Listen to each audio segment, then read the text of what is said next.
Turismo World Series 2 for the Nations Cup. We drive to the line here at the Red Bull Ring.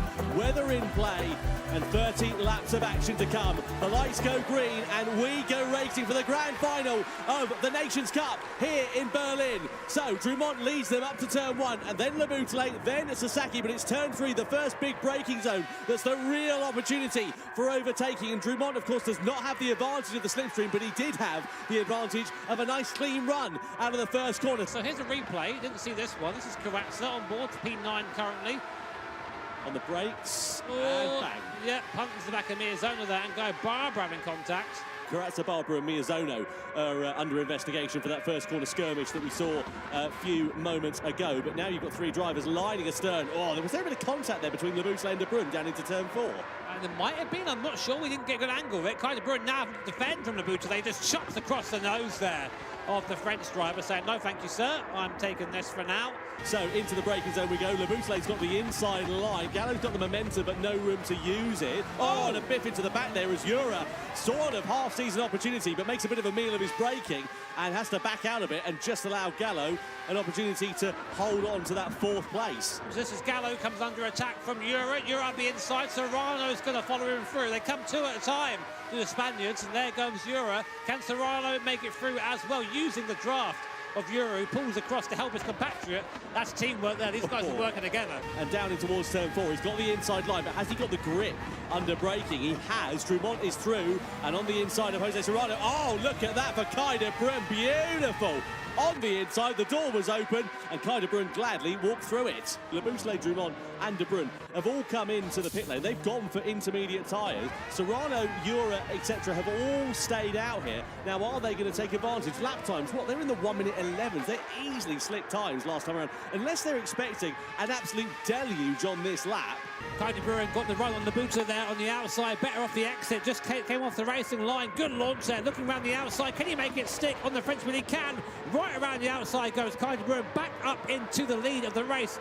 Really nice move there by the Dutch driver. As we ride on board here with Jose Serrano, who's now all over the rear wing of Laboutelet into the braking zone of turn 3. Has he got the grip on the outside? They run side by side, but he'll have a face full of curb. He's got the traction though. Wow. He's got the overspeed. That's absolutely beautiful from Jose Serrano, who's now through it into 3rd place and fancies a nibble at Kylian Drumont's 2nd before too long. Not quite down into turn 4, but he's certainly getting the hurry up. Drumont's going to defend this line surely to the inside and force Serrano to the outside. You can make a move stick through there. He needs a good grip under braking and a willing dance partner. Drumont tries to squeeze him. Serrano's there, but he gets a face full of curb as Drumont holds the line for 2nd and holds on for now the charge of the flying Spaniards. Serrano having a look. He's got more grip. He's trying to use it to his advantage to the inside of the final corner. What a lunge from Jose Serrano. He's now through and into 2nd. He wants to get 2 wins from 2 World Series events. De Bruyne, oh, he's all over the road. He's just got no grip underneath him. Serrano's going to drive by like he's left the handbrake on. There's contact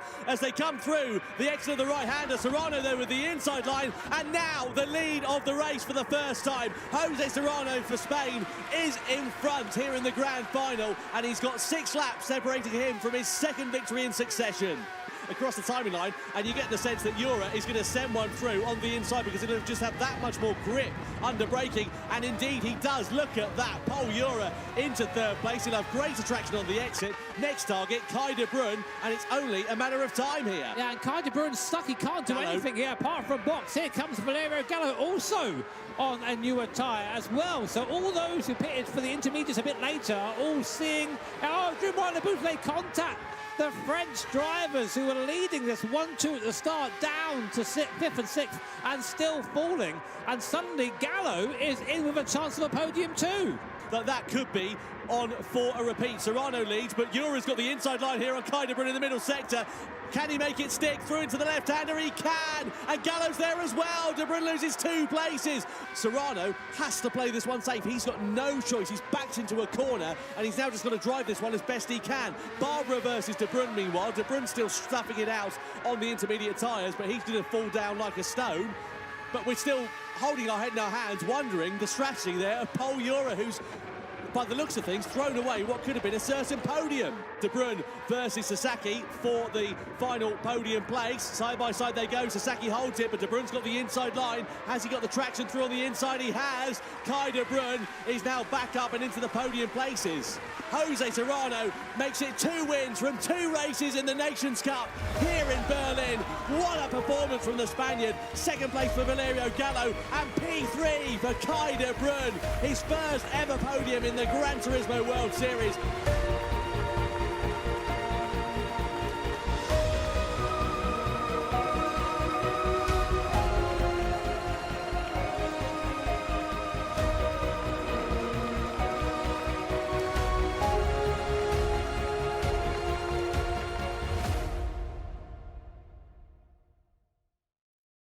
PlayStation.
Igor's not here, what do you want to do?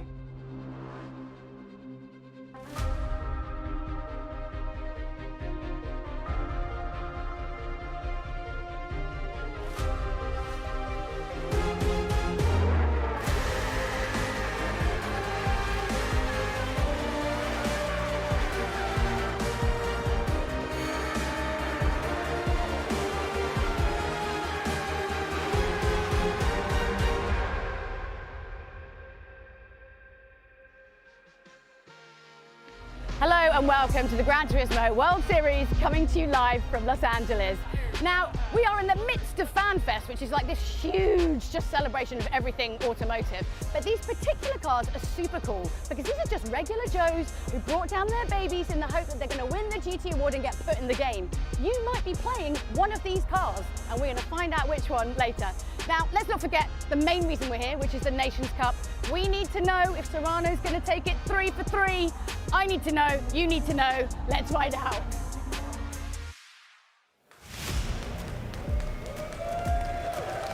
Yes, we are here inside the beautiful Orpheum Theatre in Los Angeles with, I've got to say, one of our best crowds ever. You guys are well up for it. We are loving it here. The energy is fantastic. And of course, it's the Nations Cup. There's so much greatness to come.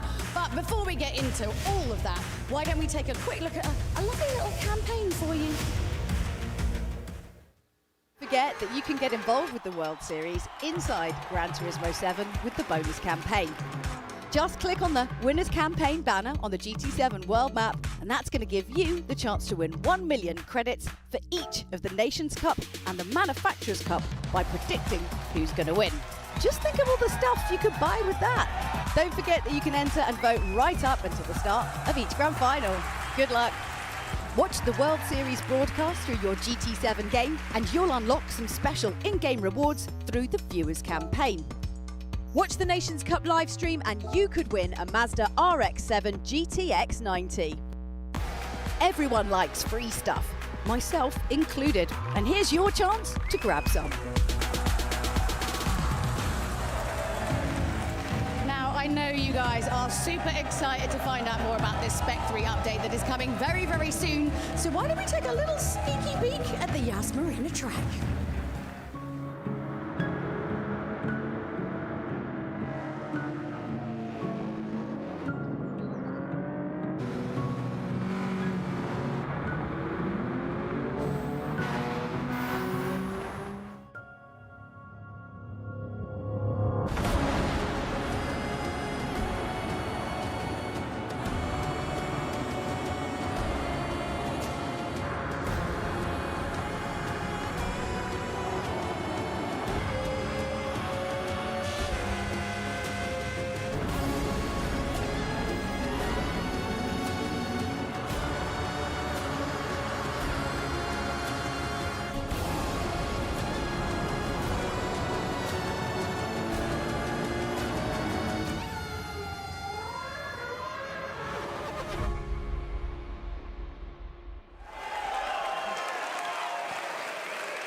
So I'm here with, well, Igor Fraga. I mean, have you ever watched a Gran Turismo World Series? If you don't know who he is, Igor, you got a chance to drive on this track. Like, what are some of your thoughts?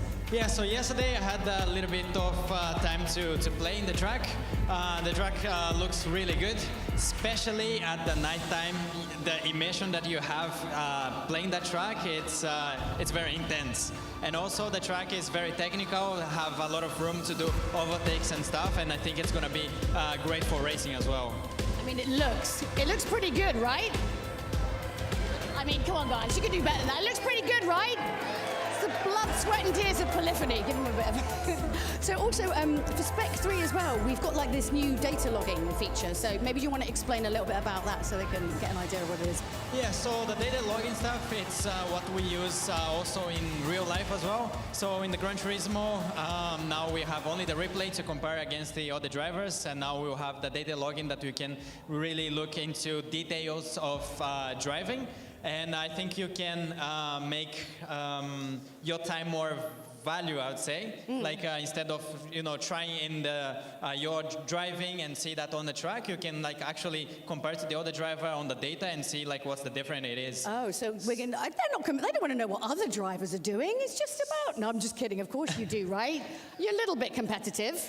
Yeah, so we kind of expecting the World Final to be more competitive with these two, I guess. It's good. Well, I mean, it was already, we did get like a little bit kind of nerdy into the stats, but this is like another level of nerdy statting, which I can see you probably like. Yeah, we kind of love that, I guess. Well, you definitely love it. Yeah, I love it, yeah.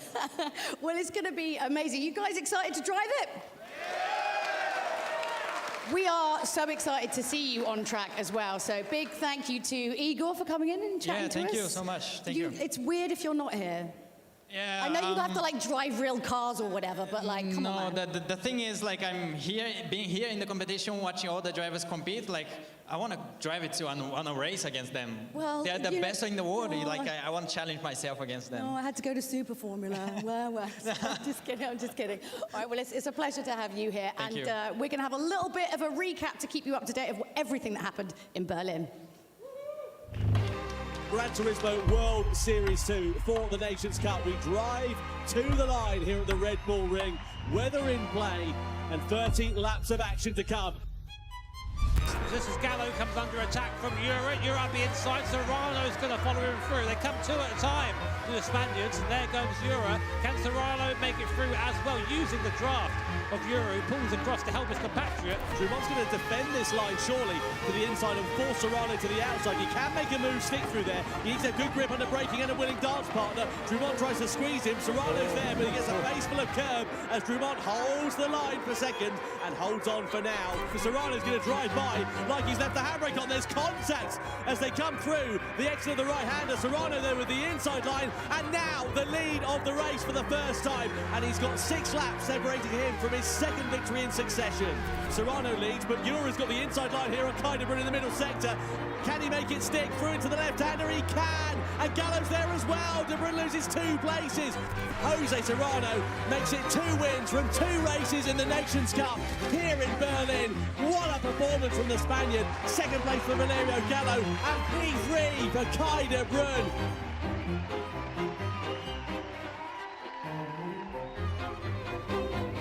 It's now time to meet the 12 drivers that will be lining up on the grid. Please welcome, first of all, from Chile, it's Angel Inestrosa. Angel is a 5-time winner of the Gran Turismo World Series events. Over 54 starts, a win ratio of 9.3%. Could he add to that tally here tonight and get off the bottom of the scoreboard? Next up, from Canada, give it your all for Samuel Cardinal. It's Samuel's first season in the Gran Turismo World Series as he makes his way onto the stage here in Los Angeles to a rapturous applause from the crowd. Next up, give it your all for Guy Barbara from Australia. Guy qualified for the Nations Cup for his second season in succession, and he's held in very high esteem amongst the Gran Turismo competitors. He'll be looking to try and add to a points tally here tonight. Next up from Brazil, it's Adriano Carrazza. Adriano's a 2-time winner of Gran Turismo World Series events in the past. He's been in this championship for pretty much as long as everybody else, and he knows how to compete at the sharp end of the field. Next up from France, it's Thomas Le Boutelet. It's Thomas's 4th year competing in the Nations Cup. 2 wins he's had in that time. Could he go and make it a 3rd here tonight? Next up, the 2022 Manufacturers' Cup champion from France, it's Kylian Drumont. Kylian now in his 3rd season competing in the Gran Turismo World Series. He knows a thing or two about how to keep it at the sharp end of the field and would love to add to his 2 points tally over the course of the 2025 season. Next up from Japan, it's Takuma Miyazono. He's a legend of the world of Gran Turismo, a 4-time champion, 17 wins over the course of his career. And he will be looking to try and add to that tally here tonight and add to his points total so far this season. Next up from the Netherlands, give it up for Kai de Bruyne. Kai got his first podium in his Gran Turismo World Series career last time out in Berlin. He loves the Red Bull X 2019s that they'll be piloting tonight as well. So let's see how well he'll get on. From Japan, give it up for Takuma Sasaki. Takuma is a 2-time winner in the Gran Turismo World Series over the course of 20 starts that he's made in these championships. And you can see he's very much a fan favourite as well. Next up, 2023 Nations Cup champion from Spain, it's Pol Ura.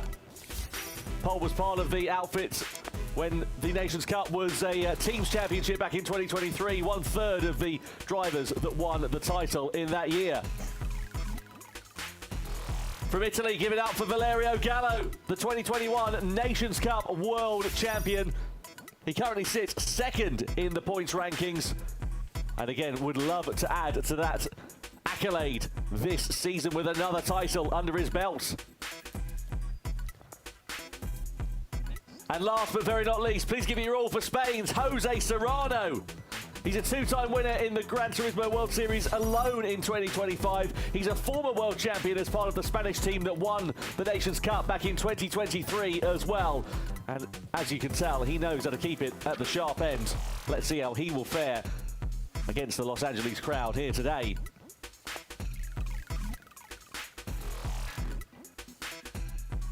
And now, ladies and gentlemen, we ask you to please stand if you're able for the national anthem of our host nation in the United States.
Yeah, so we have got 2 races for you today. We have got the sprint race, which is just about to come up, and then we will have the grand final. These are the best of the best here to compete. Every single point is going to count because it's going to be even hotter by the time we get to Fukuoka.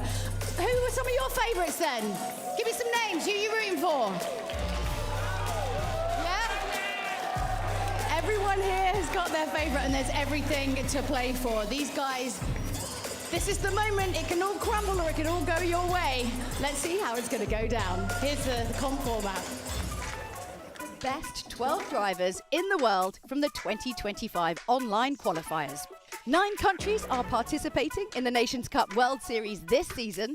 Spain, France and Japan are the most represented countries with 2 drivers each. All of the drivers will get the chance to set a time over a 1-lap attack to determine the grid for the sprint race. In the sprint, drivers will get behind the wheel of the Chaparral 2J70, and how well they perform will determine their spot for the start of the grand final. All 12 drivers will battle it out in the grand final, with only the top 6 securing World Series points. On top of getting 6 points, first place gets a shiny trophy and is declared the winner of round 3 in the Nations Cup World Series 2025.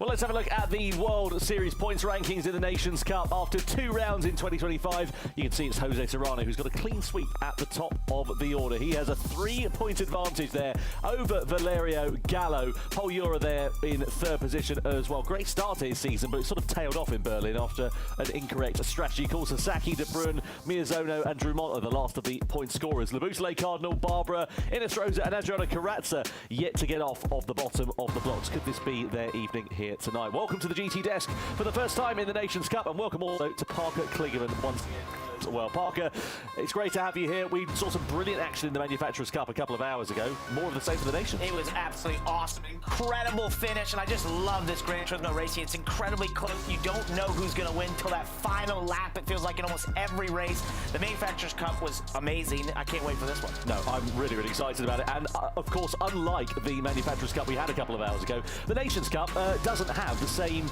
12 drivers, or it has the same 12 drivers, rather than, of course, in the Manufacturers' Cup, where you've got different 12 drivers over the course of the event. So you can see here is how they qualified as part of the online qualifying season at the start of the year. So you've got drivers from North America, Central South America, Asia, Oceania, as well as the EMEA regions as well. So yeah, really, really exciting. And also, of course, for the drivers, good to have some consistency and a chance to maybe right the wrongs when things haven't gone their way. I'm thinking of the likes of Paul Ura, started this season off really, really strongly, and then in Berlin, it just didn't go his way at all. Well, how do you beat Jose Serrano right now? He's absolutely on fire. Reminds me a bit of another Spaniard who's dominating a racing series. Alex Palou dominating IndyCar right now. It seems to be something coming out of Spain these days in terms of being just at the top of your game, no matter what you're racing. But he's obviously been amazing, and you've got to find, every one of these competitors got to find something if they want to beat him. No doubt about it. You can see the World Finals take place at the sort of middle of December, right before Christmas. We go to Fukuoka in Japan. Scan the QR code on the bottom right-hand corner of your screen. Tickets are available. They're on sale now. We would love to see you there. And hey, why not stay out for Christmas in Japan as well whilst you're at it? It's a wonderful place to go, and we're really excited to see how the championships are going to ebb and flow and evolve over the course of not only that weekend, but also here this weekend in LA as well. There is some really exciting action to come. And of course, 2 races with 2 different sets of circumstances, different circuits, different cars, and that's a big challenge, unlike what we had in Manufacturers. Entirely different strategy amongst these 2 races. So yeah, we get 2 opportunities to see how close they're going to race, to have a great finish, to have something really exciting happen, and you couldn't have 2 more different cars from different eras, except for the first one we'll be in is kind of an ancestor to the Red Bull X 2019. Absolutely. Well, let's have a look at the qualifying, which took place earlier on today. So you can see this is the one-lap attack qualifying session at the Daytona road course, racing soft tyres, and of course only one opportunity to set a flying lap. So if you get it wrong, well, that's your day done and dusted. And well, here are the drivers out on track at the moment. You can see this fearsome Le Mans chicane threading the eye of a needle in a GT3 car, let alone an X 2019. Well, the X 2019, you barely check up for it and just sort of turn in and then back to the throttle and hope that you've timed it all perfectly. Then as you go through the banking here, the NASCAR banking, you're trying to just limit the track distance as much as you can. You see kind of ruin.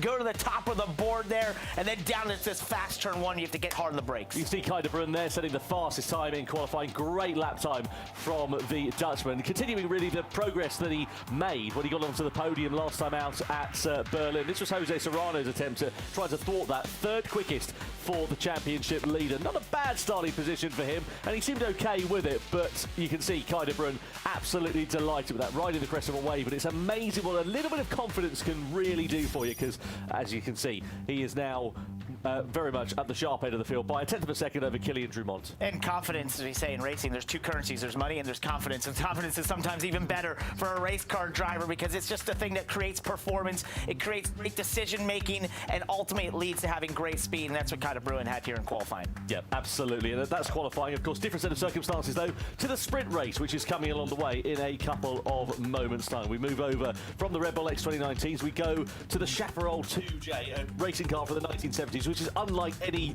car that I've seen before or since, to be honest. Yeah, because every other racing series banned it after it came about. It's a fan car. It literally has a fan that sucks the air from underneath it to suck it to the ground. It's one of the most unique race cars we've ever seen, and it was kind of the birth of modern underbody aerodynamics. Yeah, we were at the Watkins Glen long course as well, so very different circuit, very different layout to what you've got at Daytona. And you can see 13 laps. So this race essentially is to decide the grid for the grand final. So if you haven't qualified that well in the session which we saw in the X2019s a few moments ago, you have got a chance to right the wrongs, but it's not going to be an easy task for these drivers, and especially in a car that's, I can imagine, not going to be a particularly easy one on the limit. No, it's not, and we saw them in practice all over the racetrack with this car, because it's tough to put the power down. You know, in this era, in 1970, the tires weren't the best, so it doesn't have the best mechanical grip. It's trying to achieve all that grip via aerodynamics. That means in some of the slower corners, it's tough. It's a hard one to hold on to. A reminder of the starting grid, as you can see there. So Brun will line it up on pole position. Kylian Drumont on the front row alongside him. Then it's Jose Serrano, Angel Enestrosa on the second row. Gallo and Sasaki are on row 3. And then Paul Ura ahead of the four-time former champion, Takuma Miyazono. He's in front of Cardinal, Guy Barbara, etc., so on and so forth. And now the competitors are getting themselves ready and psyched up. Of course, I suppose the one advantage to the fact that we've got the same 12 competitors over the course of this season in the Nations Cup is they're all sort of getting used to each other's racecraft a bit more. And that's really more normal for a racing series. As you go through the season, you race against those competitors, you start to find what makes them good in certain areas, what areas that maybe they struggle that you think you can take advantage of. And as you go through the course of a season, that's the sort of things that great race car drivers utilize to their advantage. That's what these drivers are going to do here tonight. Yeah, no doubt about it then. Let's get ready then to go for the sprint race here at LA.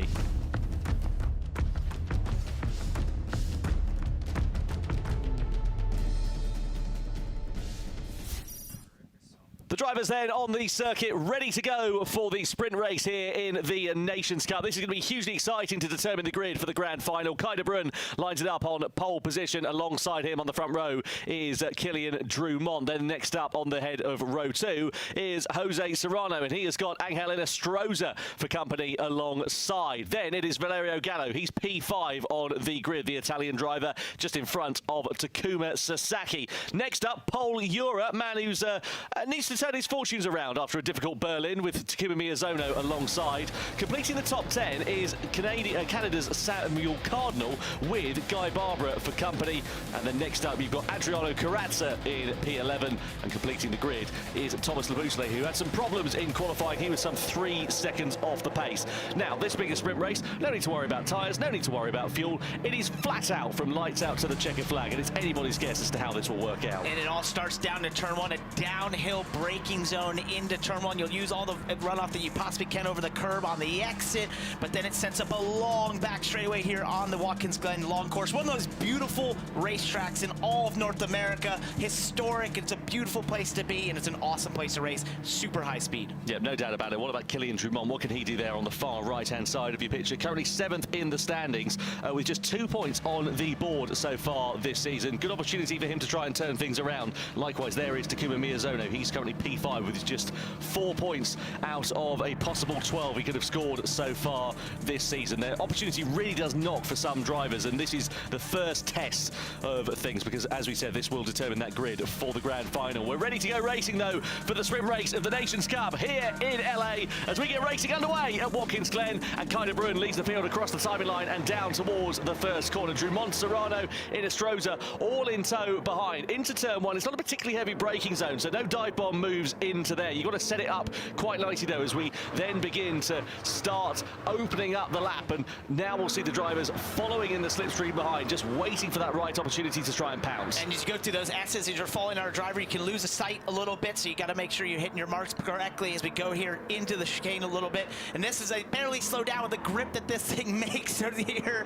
Then as we head towards the boot, down into the extended portion of the Watkins Glen course, it starts to get into some real flowing corners. Yeah, no doubt about it. You can see Kylian Drummond all over the back of Kyder Bruin. As we come through this left-hander here, you can hear the tyres chirruping in pain as we come down in towards the final part of this lap. A long, lazy hairpin as we come through there, and you're just waiting and waiting and waiting to get on the power as we blast it on to the start-finish straight. You've got to be a bit careful about taking too many liberties through there. You run it wide, you'll end up with the curb on the outside, possibly the wall as well. Now, here's Kyder Bruin, and he's in a bit of a disadvantage because, of course, he doesn't have a slipstream. He's the one in front, punching the hole in the air. Kylian Drummond has got the advantage of that slipstream. Can he use it to his benefit, though? Going through turn 9, one of the slowest corners on the entire racetrack right there. Then head towards turn 10, a quick left-hander that sets up in the final corner back on the front straightaway. And you can see how flowing this race course is. You don't slow down often. That makes passing hard. You're going to try and pass into turn 1 as we head down towards that. Or it was back there, turn 7. Drummond goes all the way to the outside here.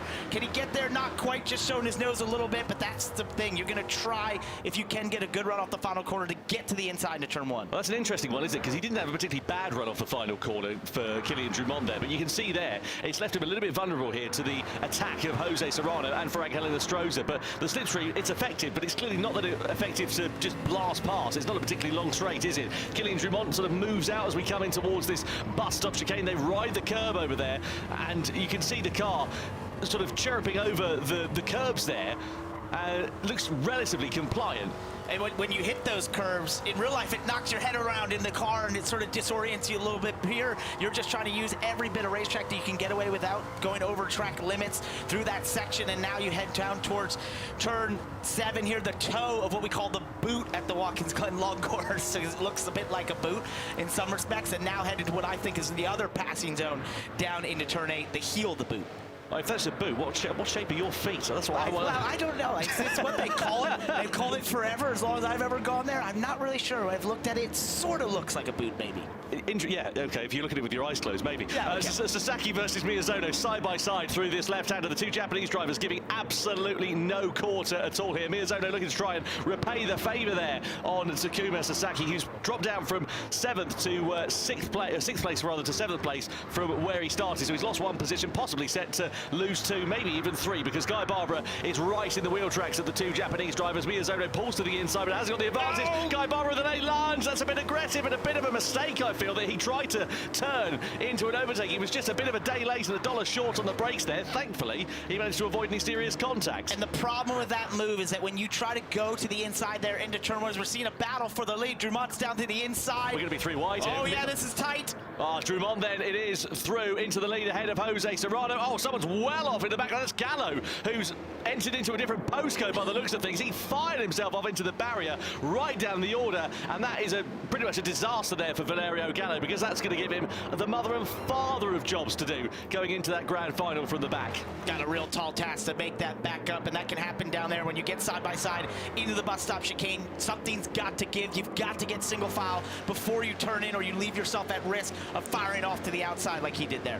So Drummond it is that leads, Serrano in second, Inestrosa in third, and that's the thing you can see in this race. One mistake and you are going to be so punished so heavily, because you could lose not only time but also 3, maybe 4 places potentially if you run it a little bit wide in a certain corner, or you make a mistake and you end up firing it off into the barrier like Valerio Gallo. It can get even worse than that, to be honest with you. Right, and now as they go through here to the second final corner and into the final corner, you want to make sure you get the best run you can out of here to not leave yourself vulnerable into turn 1. And we saw it earlier, if you go to the inside, you run the risk of getting a bad exit. That leads onto the long back straightaway, which is basically through the S's flat out, and therefore you're giving up loads of time if you go to the inside here and don't complete the pass. Inestrosa was having a look to the inside there of Jose Serrano down to the first corner. Nothing doing for him on that occasion, but Drummond now is in the lead of this one, and you wonder if he will be able to pull out an advantage, but it's so difficult to do so. As you can see, he's just a couple of tenths in front of Jose Serrano. Serrano looking to try and attack as they come in towards the bus stop, which you can make a move through there, but it's not the easiest part of the circuit to do so. You can see it's very tight, very narrow in particular, and you have to ride a lot of curbs. If you make a bit of a meal of it, you'll see what happened to Valerio Gallo, where you end up facing the scenery. Let's have a look at what happened then. So we're here with Kyle Brunson. He made a bit of a mistake through the first couple of corners. Got a little wide there on the X of the S's, and once you do that, it leaves you completely vulnerable down here. He gets overtaken by 3 cars from that mistake, because that's basically a straightaway. When you leave turn 1 all the way to the bus stop, you've got to treat it like a straightaway. Any check up in your speed, you're going to pay the price. Jose Serrano was threading the eye of a needle through there. He's going to try and get 2 places for the price of 1. Meanwhile, Jura here versus Kyle Brun. They're banging sort of bodywork there as they come through the right-hander, and side by side they sit still between the two of them. De Bruyne's lost 4 places from where he started. He was on pole position, if you remember, and he's on a trajectory that's seeing him go backwards in this race. He tries to retaliate on the attack against Paul Jura, but that might leave him vulnerable to the charge of Sasaki and Miyazono, who are right in his wheel tracks here. That was very messy in some respects, but Paul Jura was able to make it work to his advantage. He got very loose there out of 8, then towards 9 was able to gather up, was played defensive and held on to the spot as they head down to turn 1. Yeah, through that first corner we go. Lap 5 out of 13. Still plenty of time left in this race for the complexion of it to change. Angel Inestrosa kept his powder pretty dry over the course of the first portion of this race for now. And you can see as we make our way through this right-hander. I just had a look at the tyre usage requirement, and we are actually going to require a pit stop in this race, so that's a bit of a unique thing. But you don't need to change a set of tires. You can, but it adds 6 seconds to the pit stop essentially, so it's a mandatory pit stop, but you don't have to change tires. Right, interesting. So that's going to make things particularly exciting, one would imagine there, because say if you don't change your tyres, then obviously you're going to gain a bit of time in terms of track position then, in theory. Let's have a look at what happened to Valerio Gallo while we're figuring all that out. He just got a bit too much curve.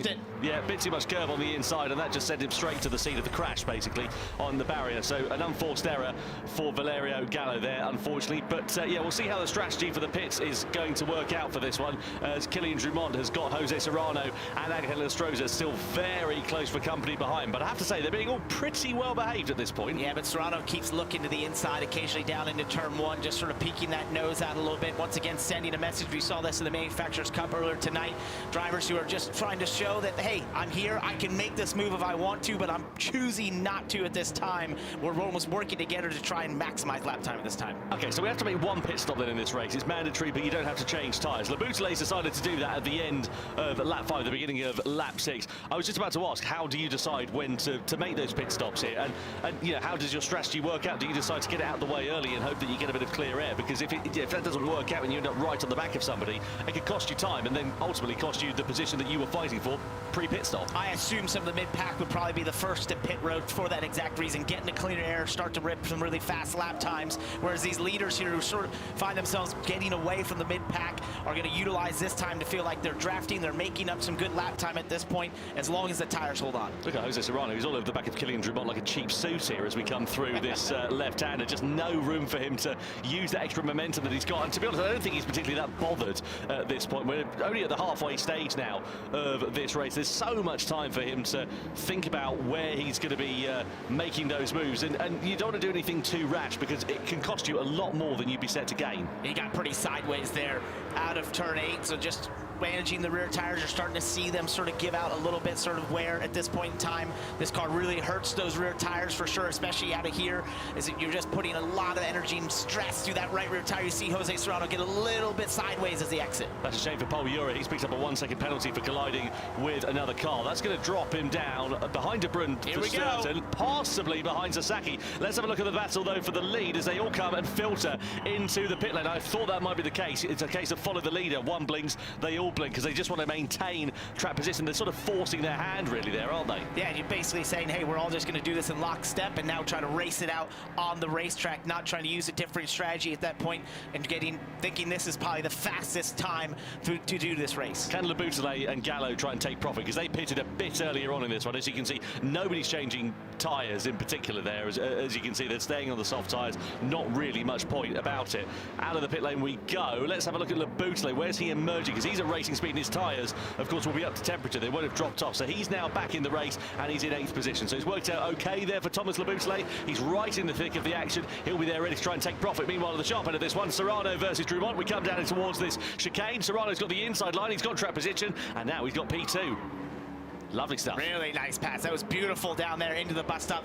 Drummond played it correctly. You got to just give and take a little bit down in that corner. Going side by side just slows you up so much, especially at this point of the race. Out of the pits, you just want to try and maximize lap time. You don't want to give anything up. Yeah, it's worked really nicely here for Angel Inestrosa. He's now in the lead of this race by 4 seconds. As you can see, he's got a nice comfortable cushion. He's made his mandatory pit stop and he's cleared off into the distance. Jura's about to serve that 1 second penalty, but given how close the field is out on track, so actually the drivers did change tyres in that one. I wonder whether they would or they wouldn't. So Inestrosa, that's why he's now in the lead. The only one. Yeah, he's the only one who didn't change the tyres, and that's going to leave him quite vulnerable, you would imagine, because what, 4 seconds? It's an advantage, but it's not exactly insurmountable. Let's see. We'll see if it plays out for them. This is just different strategies that we have seen here before in terms of the Gran Turismo World Series, trying to utilize these different rules to your advantage.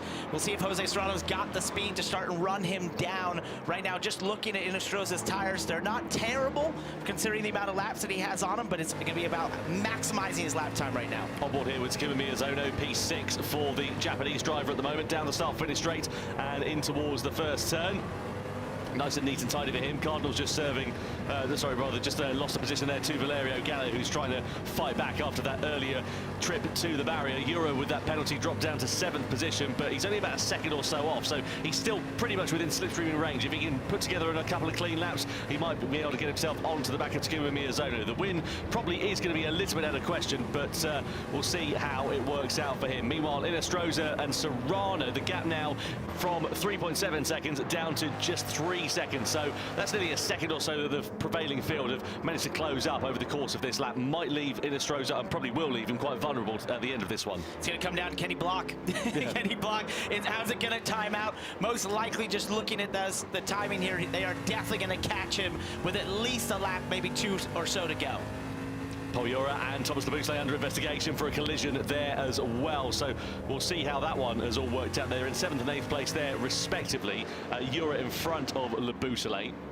So obviously they came to blows at some point out on the circuit over the course of the last lap, and we'll see whether the stewards decide to hit them with a penalty. And one thing Jose Serrano's liking is behind him as he's gapping there to Drummond a little bit as he continues to increase that gap. That's going to give him options when he catches Inestrosa, to have some options to not have to protect at the same time that he's trying to be on offense when he's trying to get by Inestrosa. So as he continues to gap the drivers behind him, that's helping him out. It's hurting Inestrosa. He would hope that they would get to them and be racing each other closely. Just to give you an idea of the difference in pace, we can see the gaps now come down to 1.6 seconds between Inestrosa and Serrano. Last time around for Inestrosa a 1:31.3, Serrano a 1:29.6. So getting on for near enough 2 seconds faster than the leader. It is a case of when and not if. With 3.5 laps remaining of this one, Inestrosa is going to be a bit of a sitting duck in this race. I mean, he's made 3 positions up from where he qualified, which is great news for him, but you can see how close the field is, and also all the drivers, as we know, they're all on fresh soft tyres, so it's now a case of damage limitation here for Angel Inestrosa. He's running for his life right now. For everything he's got, he's pushing as hard as he can to try and just continue to keep this gap as much as he can. He knows Jose Serrano is going to get there, but the question is, when he does he choose to sort of just let him go and try to maximize the time loss here instead of trying to hold him off and sort of slow him up and allow Drummond and the cars behind to get to him there? That's going to be a choice he's going to have to make and almost time this out when Jose Serrano gets to him. So then, through the left-hander we go in towards the final couple of corners on this circuit. Serrano sitting there in second position. Inestrosa in the lead of this race, now down to half a second. So Serrano is going to be right on his gearbox through this final corner, and you would imagine planning a move down in towards the first turn as well. On board we ride here with then Jose Serrano. He's got the advantage of the slipstream. He'll have a lot more grip under braking there as well. He doesn't decide to lunge it down into T1. It's a risky one there because you can see it's quite tight and there's a big curve on the outside of it. So you would imagine a good run through these S-bends and in towards the chicane will be where Serrano will try to launch that attack. In the slipstream he is then. He's closing up into the back of Inestrosa, and it's going to be easy pickings here for Jose Serrano as they draw alongside one another into the bus stop chicane. Serrano goes through and into the race lead once again. And that was the best case scenario for Inestrosa there, to have him pass down the straightaway into the bus stop. There's the least amount of time lost going side by side. Now he's going to do his best to try and hold off Drummond. Yeah, I can imagine that is going to be a particularly difficult task, as well as there for Kai de Bruyne, who might be able to try and take profit if Drummond does get held up there behind Inestrosa. He's got the inside line, and look at that. That was decisive and clinical for Drummond. Oh, no, de Bruyne's walking through. The door's kind of half ajar, and he just said, look, I've got to make as much ground as I can, and he's threw it into third position, looking to try and launch that attack there on Drummond into the right-hander, but the door not quite ajar enough for de Bruyne to launch an attack into that next right-hander. Through to the left we go then. Serrano now leads, and all the while they were stuck behind. Inestrosa. He's now dropped down to 5th place, by the way. It's costing them a bit of time, and you can see the gap now for Jose Serrano. He's built that up to over a second. Yeah, he was really able to vault away, and they were sort of caught up here as we go on board with Paul Ura. We're going to see the two Japanese drivers, Miyazono and Sasaki, have a bit of a tete-a-tete through the left-hander, I think, and it sends Sasaki into the wall, and Ura takes profit of it and slides himself up into 6th place. He said, thank you very much. Yeah, nice and easily done. Yeah, they're under investigation for one another as well. I should imagine they won't be on each other's Christmas cards list after that one. Cardinal's gone for an interesting 2-stop strategy, but he's having a bit of a dog's day at the office right down the bottom of the field, so there's no harm in trying a bit of a gamble here in this race. Through the bus stop we go, though, with Gillian Drummond. Kai de Bruyne there in 3rd position, and look at this, Takuma Miyazono right on his back bumper here. And let's see whether the Japanese driver, the 4-time world champion, is going to be able to launch an attack. It looks like Sam Cardinal's retired from this race, the Canadian driver. Whether he's got some technical problems, I don't know. But either way, for him, it has not worked out at all. And he'll be starting that grand final right from the very back of the grid, unfortunately.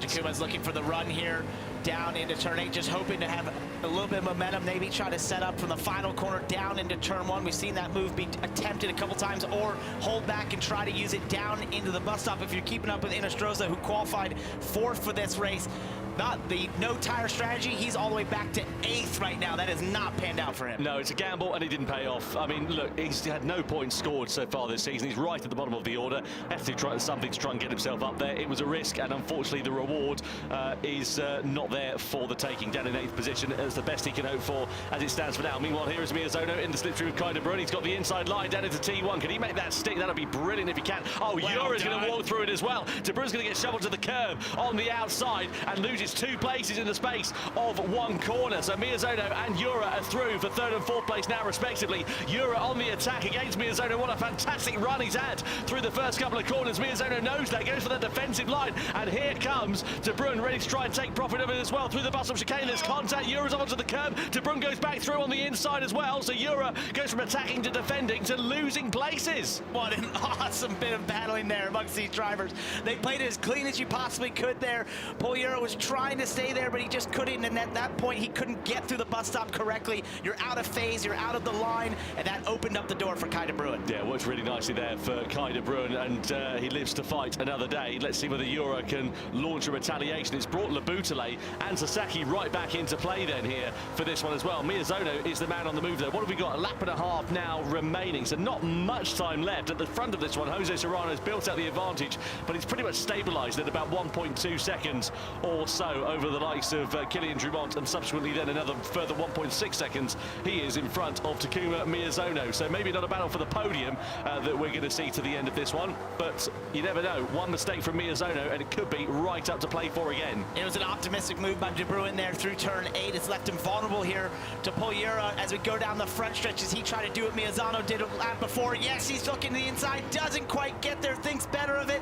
Now he'll try to set up for the exit and down towards the bus stop. That was smart there from Yuri. You can see what he was trying to do, just force De Bruin to break a few meters too late, run it a bit wide, compromise his run. It didn't quite pay off for him at the moment, but there's every opportunity for them to try and take profit. Labutale's there lurking in the background as well as Takuma Sasaki. This is the final lap of action, and this is the race that will decide the grid for the grand final. No further action between Sasaki and Miyazono as they came to blows a few laps ago. They kick up grass and dust and dirt on this final lap as they are really beginning to push the limits here.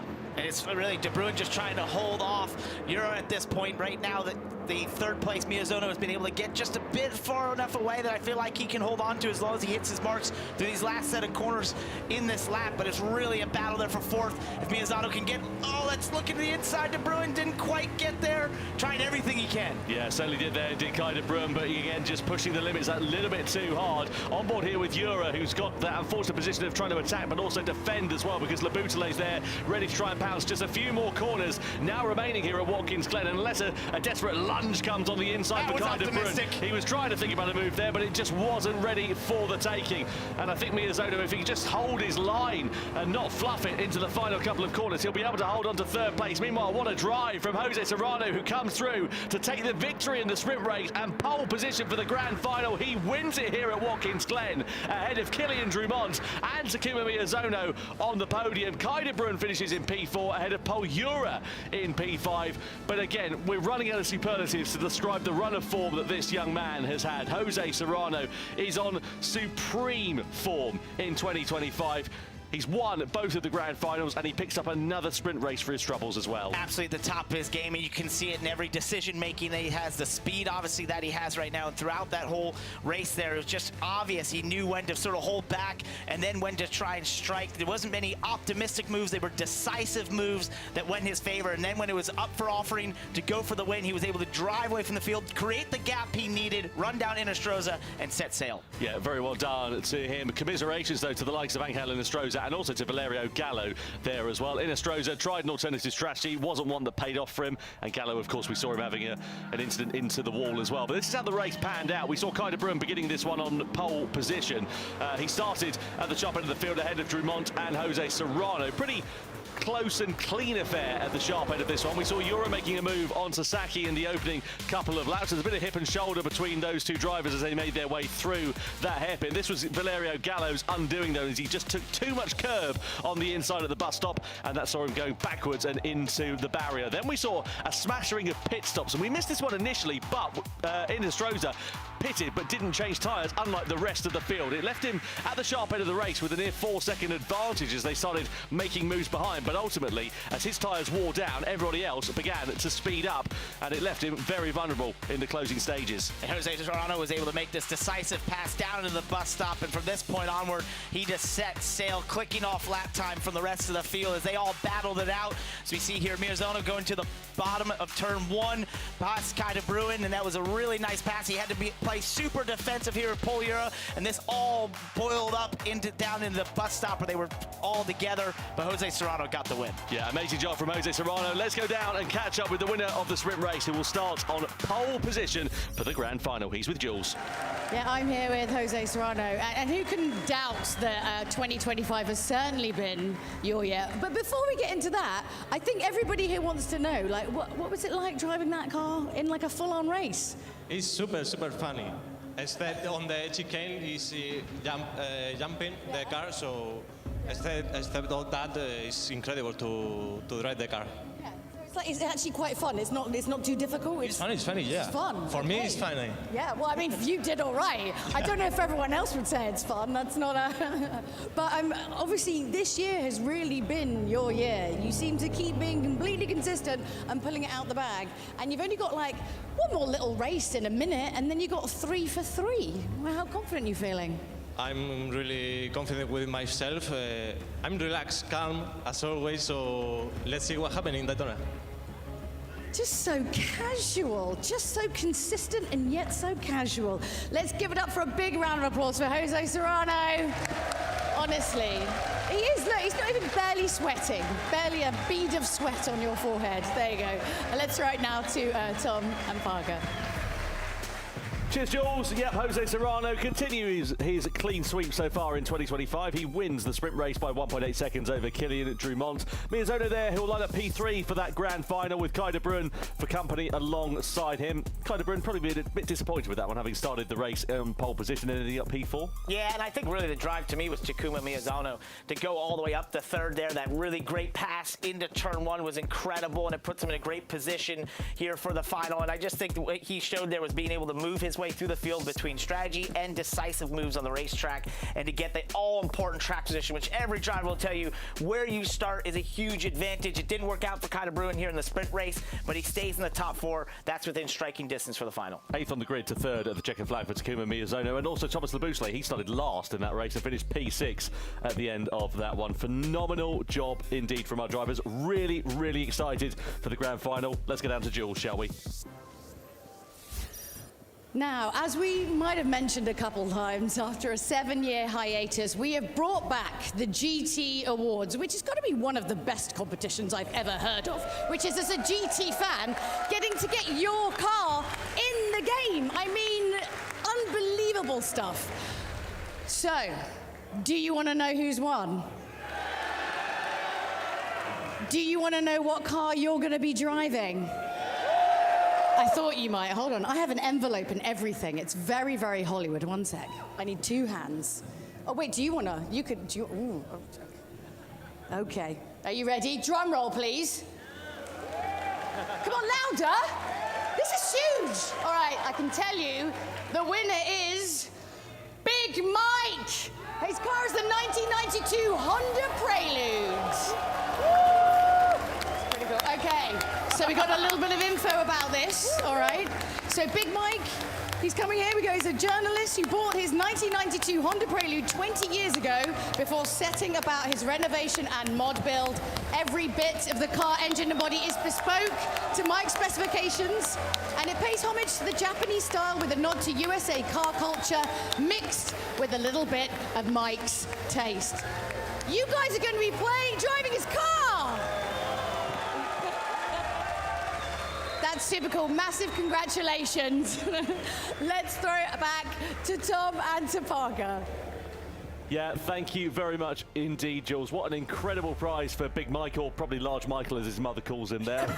Amazing, amazing job. And That's so cool. What a phenomenal car as well, a work of art. Oh, beautiful. Every one of those cars out there was amazing. The passion that these individuals have for their cars and tuning them, and creativity they have and what they look like and what they put behind in tuning them is awesome. How cool to have that car immortalized in a video game. It's amazing. Yeah, incredible. Anyway, as much as I'd love to talk about Honda Prelude all night, more important matters, including this place. Daytona Road Course is the venue for the grand final. This is a circuit you know particularly well, Parker. Yes, and this particular one was made famous by the Rolex 24, but we're going to be racing some cars that are far faster than anything we've ever seen go around this racetrack here. It's an absolutely awesome track, and what we've got ahead of us with 30 laps and 3 mandatory pit stops. Yeah, you can see racing hard, medium and soft tyres available for the drivers. This is what we reckon the strategy might break down like, but often we see drivers throwing caution to the wind and deciding to do their own strategies. They're working it all out on the fly. You've got tyre wear to consider for this one. You've got fuel to consider for that as well. So they're going to have to do a bit of fuel saving over the course of this race. You can see the difference in the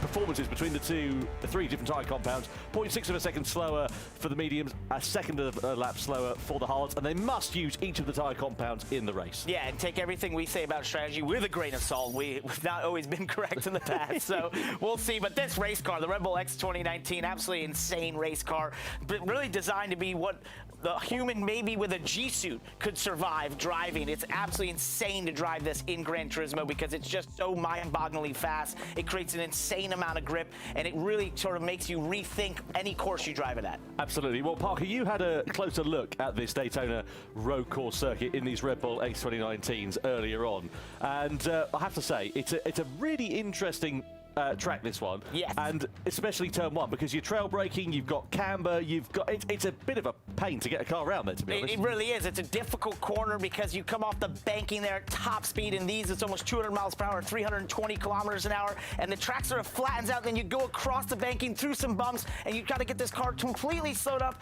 The left side's as close as you can be to that white line, a little better than I did right here. We'll see the pro drivers do it. But it's definitely a very unique corner for all the reasons you mentioned. You control that braking all the way down from over 200 miles an hour or 320 kilometers an hour to roughly 60 miles per hour through the center, and then apply the throttle back on exit where it's really easy to spin the rear tires. Well, the winner campaign has been going on throughout the entirety of this evening, and Takuma Miyazono, no surprise at all, he always seems to be a fan favourite. He's got 68% of the vote, the lion's share, as one would call it, against Jose Serrano, the man, of course, who is the dominant winner of the World Series events so far this season. I have to say that Takuma Miyazono, I mean, if his form is anything like what we saw in that sprint race, I mean, you'd be hard to bet against him as well. I feel like we've been hanging out too much because I was going to say the same exact thing. If he brings anything like we saw in the sprint race, he absolutely has a chance. But that guy in the middle there, Jose Serrano, is absolutely on form and on fire right now and just doesn't seem to make a single mistake. It's going to take everything Miyazono's got to try and overcome it. Yeah, absolutely. What about the drivers that perhaps have got less to lose, should we say? Those that are at the back of the grid, maybe their sprint race didn't go so well. I'm thinking of the likes of Valerio Gallo and also Angelina Stroza after that mistaken strategy. How do you plan that race? How do you play it? Well, if you're Gallo, though, you know you're in the thick of this points battle right now coming to this race, second in the points. So you've got to sort of think maybe about, hey, I don't know if I can win, but how can I get points? And that might go into his strategy. We've seen all sorts of different strategies in these races. I don't think this race will be any different for him. It might be doing that strategy that he thinks in his mind, that's a bit risky, but why not? Why not take the chance at least to get to the points to help him in the championship? No doubt about it. Well, we are just moments away from getting the grand final underway for the Nations Cup, so let's get ourselves down to Jules one last time. Okay, we are but moments away from the grand final of the Nations Cup, round 3. Los Angeles, are you ready? This is going to be a good one. Don't go anywhere. Let's hear it, Los Angeles!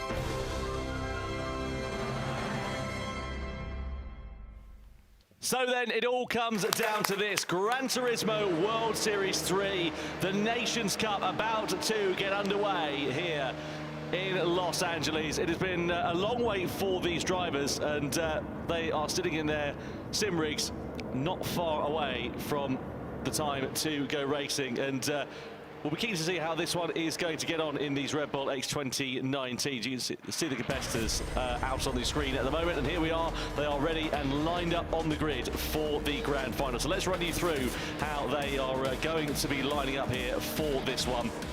Of course, the sprint race results reflect where we should be for the grand final. And we'll be over to that in just a few moments' time. A couple of technical problems here in Los Angeles, which just only adds to the tension for the drivers, because things like this do, of course, happen when you're in the racing car. Maybe things don't always go according to plan, and you've got to just roll with the punches. That's part of being a racing driver, right? You've got to overcome some unexpected consequences, unexpected things that happen, especially with the mechanical component of racing. This is no different here in sim racing, and I think you saw some of the drivers like, hey, get going, because they're in the mode. They're ready to go. They've thought about this. They know exactly how they want to tackle these first few laps, maybe what the strategy is, and the best part for a race car driver is to actually get racing. And that moment of anticipation is the toughest point. Well, that reminds you of the point standings then for the Nations Cup. You can see Jose Serrano, as we know, has won 2 from 2 so far in 2025. He's 3 points in front of Valerio Gallo. You've got Jura there just 1 point in front of Sasaki. De Bruyne and Miyazono are now tied on points, courtesy of De Bruyne getting his first podium last time out at Berlin. Kilian Drumont, the last of the point scorers there. So you've still got another 5 drivers drivers who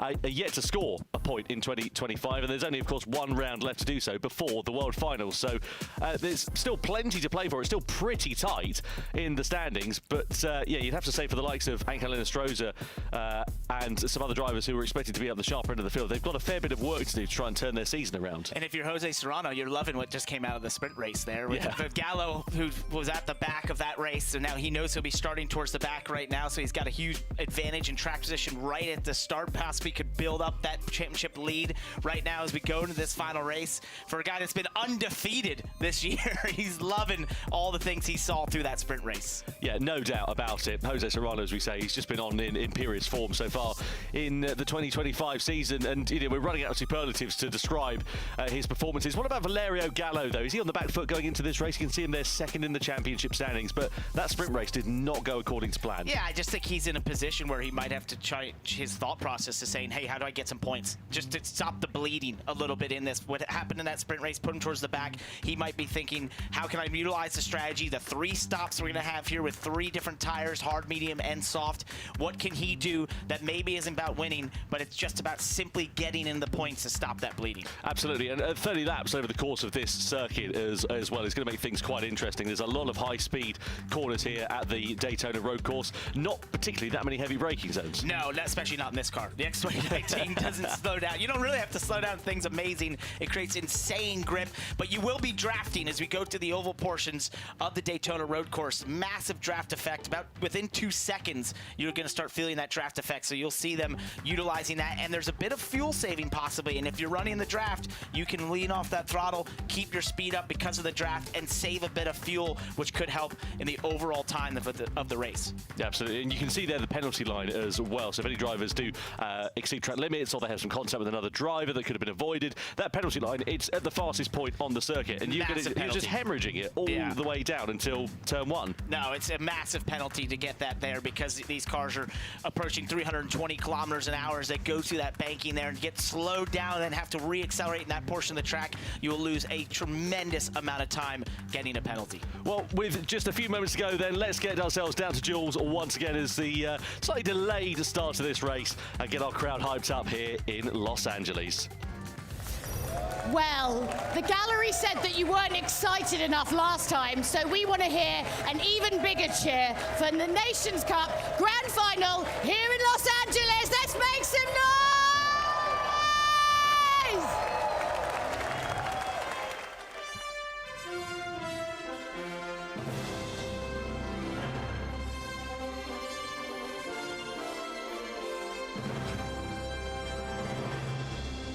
So nice we did it twice.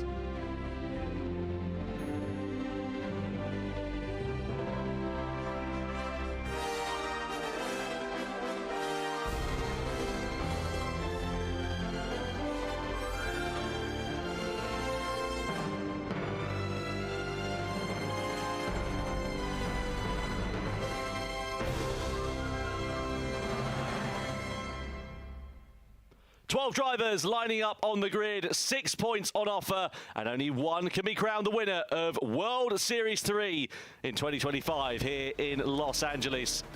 This is going to be hugely exciting to see what will happen as the drivers are ready to go for the start of this race. Let's work out how they all line up on the grid. The sprint race decided it just a few moments ago, and it sees Jose Serrano, the championship leader, lining up on pole position. Kylian Drumont is alongside him on that front row of the grid. Row 2 is headed by the quadruple world champion Takuma Miyazono, with Kai de Bruyne, the debutant podium man from Berlin, alongside. Then Paul Ura heads the third row of the grid in 5th place ahead of Thomas Laboutelet, who started last in the sprint and managed to get to 6th at the checkered flag. He's just in front of Takuma Sasaki and Adriano Carrazza.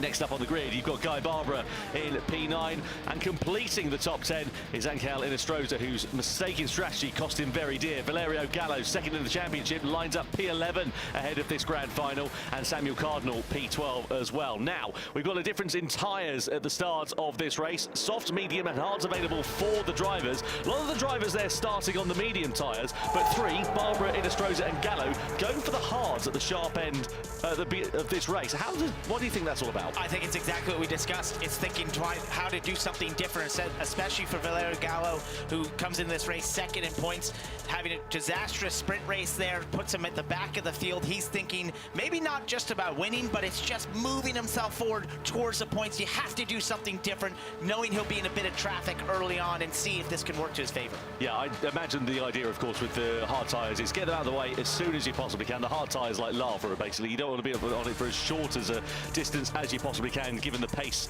difference between the softs, medium and the hard tyres. So get them out of the way, get yourselves onto the medium or the soft tyres, and make some progress in the mid to the latter stages of this race. But Jose Serrano will lead the field around the final corner and across the line as we get the grand final underway here for the Nations Cup in Gran Turismo World Series 3 in Los Angeles. We're at the Daytona Road Course and we're coming down towards the first turn with Serrano leading from Kylian Drumont.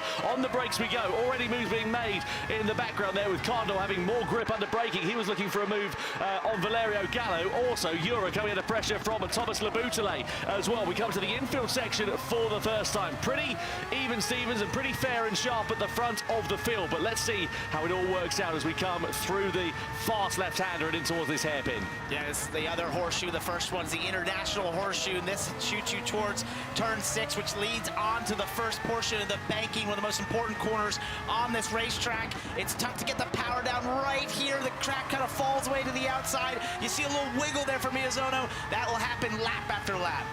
Yeah, no doubt about it. On board here we are then with Kylian Drumont on the banking then. You can see Jose Serrano's gone for a low part of the banking there, and he's able to hold the speed quite nicely. We come down in towards what was known as the bus stop chicane, now known as the Le Mans chicane. We flick it through that left-hander. You can hear it's just sort of a courtesy lift as you go through there, shift it down the gearbox and run it as close to the grass and clip the grass actually on the outside of it. But Jose Serrano doing a great job leading this one. A couple of tenths in front of Kylian Drumont. Here though is Takuma Miyazono sitting in the wheel tracks of Kai de Bruyne. You've got Paul Jura and Thomas Laboutelet very close behind indeed, and here comes Kylian Drumont side by side. He is now with Jose Serrano to take the lead of the race as we come across the timing line for the first time of asking. He's through and into the lead. He's kicking off behind there as well. You've got Kai de Bruyne who is side by side with Takuma Miyazono as we come through the first corner. De Bruyne now up and into third place. And you saw how tight it was. They were 2 by 2 by 2 down into turn 1. You saw the pass there by Drumont around the outside. That's the effect of the draft, and you're going to continually see that throughout this race.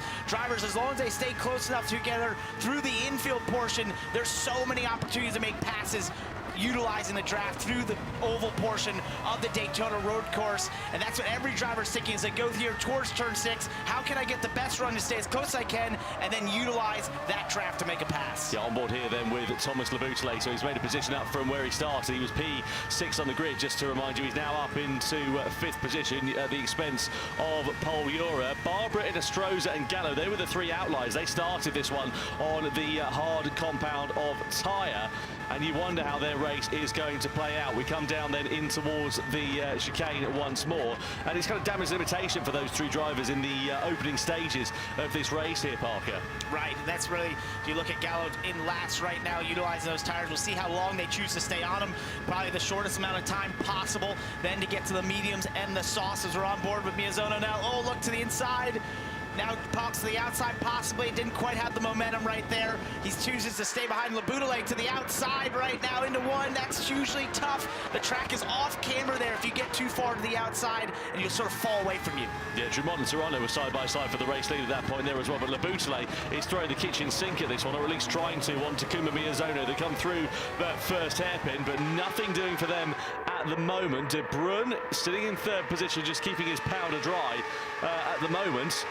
Just doesn't want to let the likes of Drumont and Serrano get away. Subsequently, they want to be a little bit careful about battling against one another, because if they do, it'll drop them right into the clutches of the prevailing field, and they are hungry and ready to pounce. Yeah, you don't want to be side by side through here in turn 6 onto the banking right now. And I have to wonder if Jose Serrano sort of let Drumont get there just to utilize a little bit of draft. We talked about fuel saving could possibly be a part of this race. They can't quite go the whole way on a tank without a little bit of fuel saving, so that could be some of the thought process there of dropping a second and utilizing a bit of that draft to save some fuel.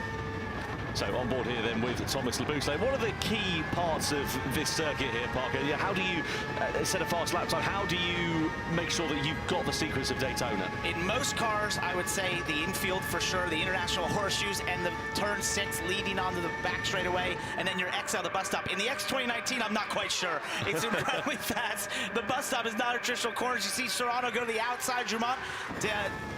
I guess he wasn't saving fuel, of course, like I said, because he chooses to go back to the lead right now. And sometimes you see that at this racetrack in certain cars where you use that. Oh, we got De Bruyn spinning out there. Yeah, big moment there. De Bruyn, the big loser in all of that. And we saw other drivers going off onto the grass. Sasaki's dropped down the order as well. So that's kicked off in the sort of battle for the podium places there, really. The upshot is it's now Serrano that leads. Drummond in second, and Miyazono is up and into third place. Labousse into fourth position. So we've lost one of the competitors from that battle for the podium. And Miyazono and De Bruyn are now under investigation with one another for that collision. I'd love to see a replay because we only really caught the back end of that crash. And I wonder whether Miyazono was the aggressor in that instance.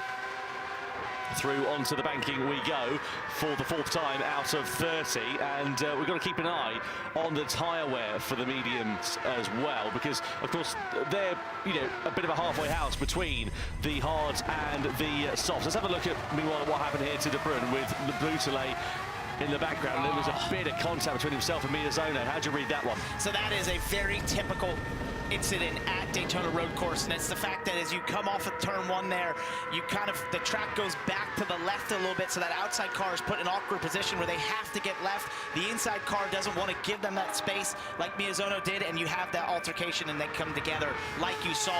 That's very typical at this racetrack. We see it in almost any race you have here. So this is really tight.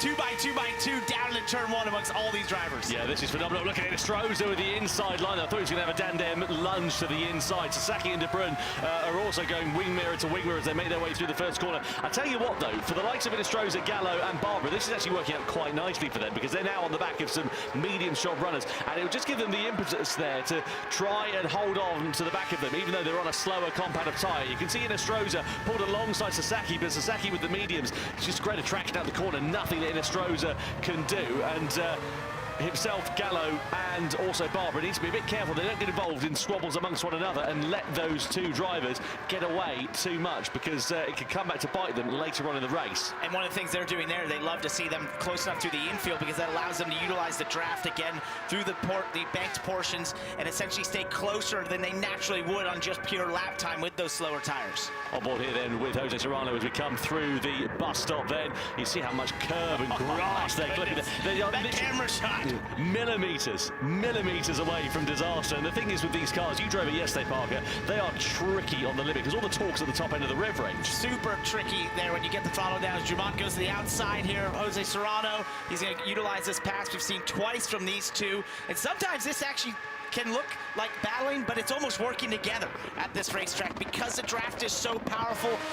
When you're in Jose Serrano's position there, you let Drummond do that, then you'll get the toe the next time around through the banking and vice versa. You'll swap positions lap after lap like we're seeing from those two. Stroza and Barbara battling. It might be for the last positions in this race at the moment, but it might come back into their favour later on. You can see them very close to one another. Valerio Gallo, again, not made too much of an impression on this race, but he's playing the long game here. This is what all of these drivers, Gallo, Stroza and Barbara, are doing. They started on the hard compound tyre. They've gone ugly early, haven't they, really, here? Trying to make sure that they've got that tyre out of the way as soon as they possibly can. So they'll be on a quicker set of compounds towards the end of the race, whereas, of course, everybody on the medium tyres, depending on which way they go in terms of the strategy, will have the harder tyre to do at the end of the race. Where'd you come up with that term?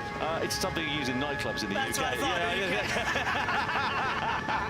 I'm glad that one translated. I'm glad that one translated across the pond.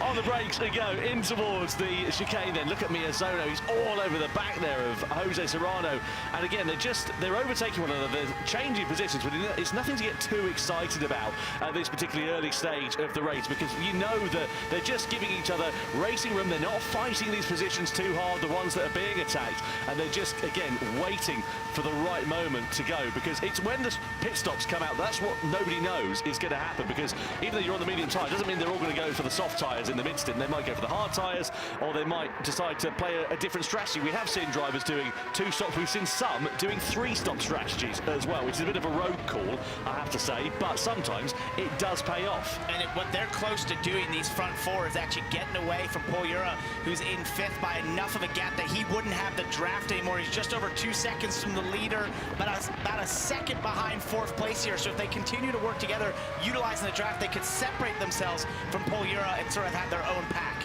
Absolutely. Well, Valerio Gallo will be hoping to make some progress from 10th at the moment. He'll be finishes there. He'll be more disappointed than Arusa, that's just had his tonsils out, to be completely honest with you. But there's still plenty of time for this race to unfold. We're not even 1/3 of a distance through it as we ride on board here with Thomas Laboutelet. You can see there Takuma Miyazono, as part of his routine, always listens to a particular song the night before every race, and it's always interesting that. Have you listened to that one? I'm not familiar with it, I must be honest with you, but I'll give it a go, to be honest, because Takuma Miyazono he's a quick driver, and I could probably learn a thing or two to pick up my I could use that too. I would like something like that. Did you have any help there is? Do you have any superstitions when you go racing, like putting one boot on or one before the other, or you know? Yeah, no, I know what you're saying. I try to put the left on first. Do you do? Yeah. I always find it. And left glove first. I'm exactly the same actually when I go racing. But to be honest, I'm so slow it doesn't really make much of a difference. Anyway, side by side with Serrano versus Drummond as they change positions once more down the start-finish straight and into turn 1. Miyazono, Laboutelet very close to one another behind there as well. You can see Laboutelet again. He's just looking a bit threatening, and Miyazono picks up a penalty then. Wow! A 1-second penalty for that collision that we saw earlier on with Kay de Bruin. And I think that's the correct call in a lot of respects. You know, he was there. He didn't give him the room on the exit. He drove into the left rear of De Bruin and spun him out, and so you get a penalty for that. Yeah, it's a shame for De Bruin because he's sort of spoiled his race there, really. I mean, he's on the coattails of the likes of Sasaki, etc., but it's not where he should be relative to the pace that we've seen for him, and that's how different these events can be. You know, last time out in Berlin, he was on for his first podium, and he was absolutely delighted with that after having fought for it for such a long time. And it's sort of hero to zero stuff here, this one as well. Now, for Takuma Miyazono, he's got that penalty, so he's going to drop behind Laboutelet, of course, but it might drop him even behind Paul Ura because they're not too far adrift, and that penalty zone is at the quickest point on this circuit. So we're coming through in towards it now. You'll see with the 2 yellow markers either side of the track, and you lose, of course, that 1 second in terms of the penalty time, but you also lose that time getting back up to speed there as well. So Laboutelet is going to fire past like Miyazono's just stuck the handbrake on. Wow. And there he goes. This is going to be a huge penalty. Yeah, so he drops down then behind Thomas Laboutelet. And where is Ura? He's right on his gearbox then, just a 1/10 of a second behind. Laboutelet's profited from it. He's up into 3rd place. Our first pit stop takes place, meanwhile. Inestrosa from 12th and last in this one has pitted from the hard tyres. Now, where does he go in this? Does he go for the mediums? Does he go for the soft compound of tyres? And crucially, when's he going to take some fuel on board as well? We're quite early into the race, so not really too much point, but this is the moment that cost Miyazono and also De Bruin as well, and there's the penalty that Miyazono just served. And you can see there where Miyazono just went to the right at the same point that De Bruin was going left. It's just a classic collision here, but he was definitely in the wrong, not giving him the racing room he needed. No doubt about it. Inestrosa then onto the medium with compound of tyres for his first of 2 pit stops at a minimum in this race. So he'll now be on the same tyres as the majority of the field in this one, but of course they'll be significantly fresher than everybody else at this stage in the race as well. You can see that there.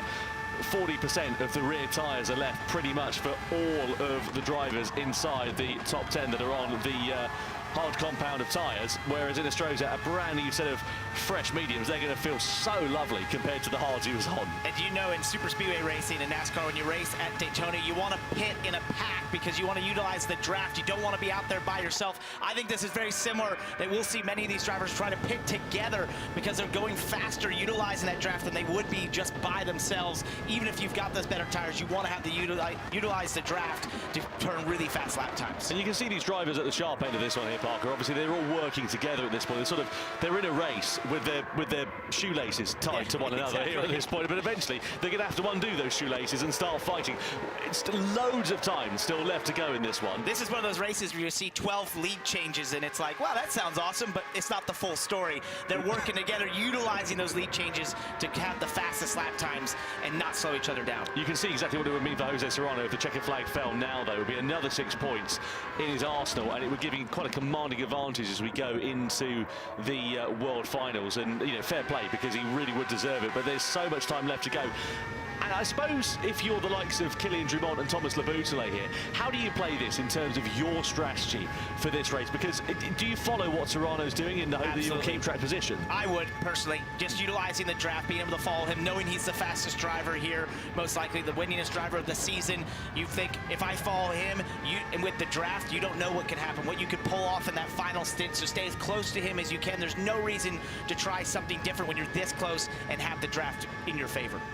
Just to give you an idea of the difference in pace between Angel Inostroza and the sharp end of the field. Last time around he was a 1:28.8, which of course wasn't a full flying lap because he was out of the pits. That was an out lap for him over the course of that one. But just to give you an idea of the first sector, he was about a second or so clear of anybody else last time around. So really impressive stuff there for Jose Serrano, and we'll see what it means for him later on. Barbara and Gallo, they managed to extend those hard tyres a little bit later on. They've pitted a couple of laps after Angel Inostroza here, which means their tyres, whichever they go on to, will be a couple of laps newer.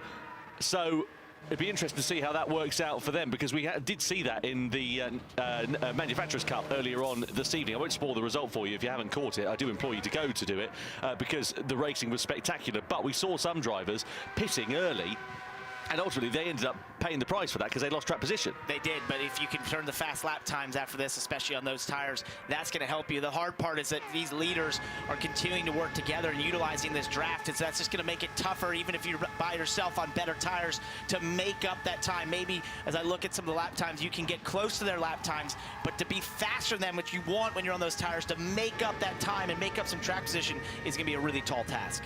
Yeah, no doubt about it. On board then we ride here with Thomas Laboutelle with that relatively clear view down towards the first corner.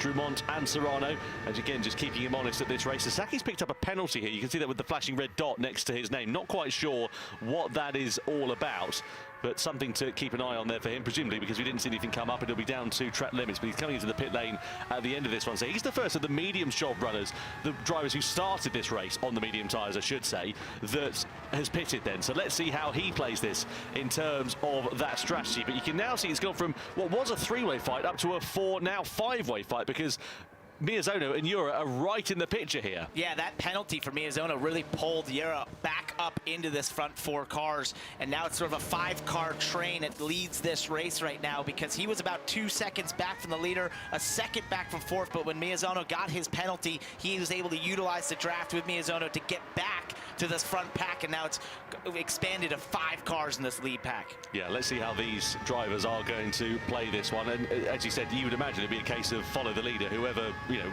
blinks first from I would think, but yeah, I haven't been right very often. Well, you know, I'm almost never right, to be completely honest with you. Down in towards the braking zone we go of that chicane, threading the eye of a needle through there. So Sasaki went from the mediums to the hards then. So if you're the drivers that are up ahead of that, are you going to go and do the same? I suppose that's the risk though, isn't it? You go to the hard tyres and sort of deal with that pain in the middle stages of the race, which then would leave you the soft tyres at the end of it. But if you did the reverse of that, of course that would leave you vulnerable at the end. So it's so difficult to work out how this is all going to work out. Obviously you've got fuel to consider in this one. Whoever is, you know, might be saving fuel. If you're the likes of Thomas Laboutelle, you're just sitting in a slipstream, maybe you can do a bit of lifting, coasting, save a bit more fuel, save maybe a couple of seconds on the pit stop, which could give you track position after it's all worked out. I have to think Laboutelle is doing that, because I've watched him continually have the chance to go by Jose Serrano here, poke to the outside, and he chooses to stay right behind Jose Carrazza on pit road right now, going to the hard tire. And I think that's, you know, for him, Laboutelle there riding, that's definitely his thought process. As I'm in the lead pack, my advantage here would be, how can I make that pit stop the shortest amount, or not have to take much fuel at all by staying here in the draft and saving fuel. Yeah, more medium shop runners, Carrazza and Cardinal going on to the hard compound then in the middle stint of this race. And you can see the drivers at the sharp end of this one, their rear tyres are now looking pretty second-hand. So you would imagine it's got to be this time around that they're going to be coming into the box. Let's see who decides to dart in. We're coming towards the chicane for the 13th time of asking. Threading it through there. You can see the throttle trace right there as he got towards the bus stop, just feathering it a little bit before they got to the braking zone, just standing there right behind Drumont. Yeah, no doubt about it. They're surely going to have to come into the box then at the end of this lap. I think they're just going to be pretty much bound by circumstance then, really. And Dumont, as he is side by side here with Jose Serrano, it's a race into the pit lane here. He's trying to get in track position to give him more position on the exit of the corner. Now, are they all going to follow the same strategy in terms of the tyres? Dumont, Serrano, Laboutelet, Miyazono, De Bruyne, all into the box for this one then, as well as Pol Ura. And if they all go to the hard combat of tyre, it'll be all's fair in love and war. It'll be pretty even Stevens. But if someone goes to the soft tyre, plays a bit of a gamble, or maybe takes on some fuel at this stage, and I don't think they're going to do it. I think they're just going to follow everybody else's strategy because, you know, though it might give them an advantage now, they'll have to take that pain a little bit later. And indeed, you can see Jose Serrano exiting this one in the lead, but with Laboutelet and Dumont right on his gearbox then as they all filter out onto the race circuit and make their way through the hairpin for the 14th time after their first pit stop has now taken place. And that was such a sneaky move by Serrano into pit road, utilizing the draft, got to the outside to be side by side as they hit pit road. That gives them a little bit of advantage as they hit pit road to the line. He gets the lead out of the pits, now back where he wants to be. And on these hard tires, we'll see this could potentially be a place where within his pace, could he stretch that gap to the infield to maybe try and get away and break this draft slightly? Yeah, it's so difficult to break a slipstream on this circuit, though. That is the problem, isn't it? Because it's just a slipstream style of circuit, really, where you're running to the checkered flag with drivers very close behind.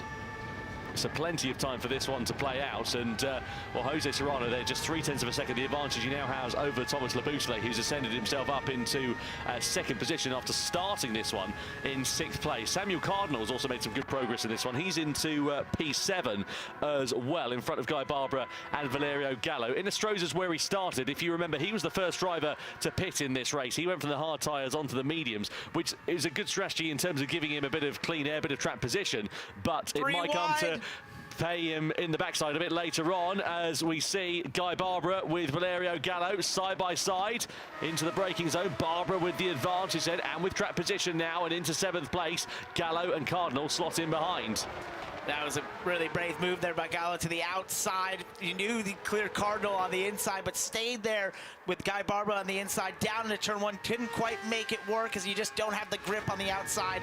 But with these medium tires, he's showing some great pace as they've tried to move forward from the back of the pack over this race. Yeah, through into that right-hander as we ride on board here with Valerio Gallo. You can see the steely face of concentration for the 2021 Nations Cup World Champion. The results have not been particularly forthcoming over the course of this evening here in Los Angeles, but he does still sit second in the championship as it stands for now, just 3 points adrift of Jose Serrano. As you look at fact there for Guy Barbara at the bottom left-hand side of your screen, he's currently in P7, the leading medium-shod runner in this race. Just to remind you, Barbara, Gallo and Inestrosa all, of course, started this one on the hard tyres. They're now on the medium tyres in the middle stint. And Guy Barbara started driving Gran Turismo at 7 years old. I think I was the same age. Oh, yeah. It was just not this Gran, it would have been Gran Turismo 3. Yeah, yeah. It's so interesting how everyone's got a story when it comes down to Gran Turismo. You know, talking to some of the audience here in LA, everyone's, of course, had some experience with the Gran Turismo Championship, as Laboutelet now gets a bootful of Jose Serrano into the back of him there through turn 1. That's left Dumont with the inside line and a possibility to try and attack as they go side by side into the hairpin. Serrano gets it back and into second position. Ura's there in the background ready to try and take profit, as well as Sakuma Miyazono, but now it is Laboutelet that leads for the first time of asking in this race. And you can tell as we get past halfway here, things getting slightly more aggressive at this time. Right there, that move down into turn 1 with Serrano getting the back of Laboutelet. Dumont trying to get to the inside. He tried a defensive move to hold him off as these 5 cars have condensed back together here. I think for Serrano, he thought maybe if he could get to the lead, harder tires, maybe they'd race out the pits a little bit, could get a bit of a gap, but absolutely not the case. He's now firmly in this pack. I have to say, it's a bit of a shame that these leading runners did not go for an alternate strategy. I'd love to have seen somebody just bolt a set of soft tyres on in the middle stint for it, and just see if it works out. I suppose there's a lot to lose in those circumstances. You know, track position at Dumont over the curb, lost time, and that sends Ura into the back of him there as well. He subsequently loses a place to Takuma Miyazono. That was really sketchy, very close to losing it. This car is so finicky, it's such on a knife edge at times. It's very reactive, but if you get those big slides, they're hard to hold on to. Dumont did a great job through there, through the Le Mans chicane, holding on to that car, but loses a ton of time. Yeah, really well done there for Kylian Drumont, but as you say, a shame there for him as a result of that. He's now down into 5th position. He's got a fair bit of work to do to catch up onto the back of Miyazono and of Pol Ura. And look at that, he's just put a bit of daylight between Serrano and Labuschagne. Only about 7 or 8 tenths of a second or so, but just enough for them to not have to worry in their mirrors immediately behind. I don't think that means the top two are going to start attacking one another, but I wonder if they might be able to use that, get a bit of impetus, start working together now to build out a cushion over the likes of Miyazono, Ura and Drumont. Yeah, they enjoyed seeing that from Drumont there with that check up into Pol Ura, and it slowed up enough that Miyazono was able to go by there and give them just this little bit of gap. So they're starting to think at these points, maybe we can get a gap, but you just know if you don't make it happen through the infield, that draft will condense you all back together. As Jose Serrano there with a bit of a lead over Labuschagne. They're not quite drafting the way we saw earlier between him and Drumont. Yeah, he's starting to pull the pin now a bit, isn't he, here?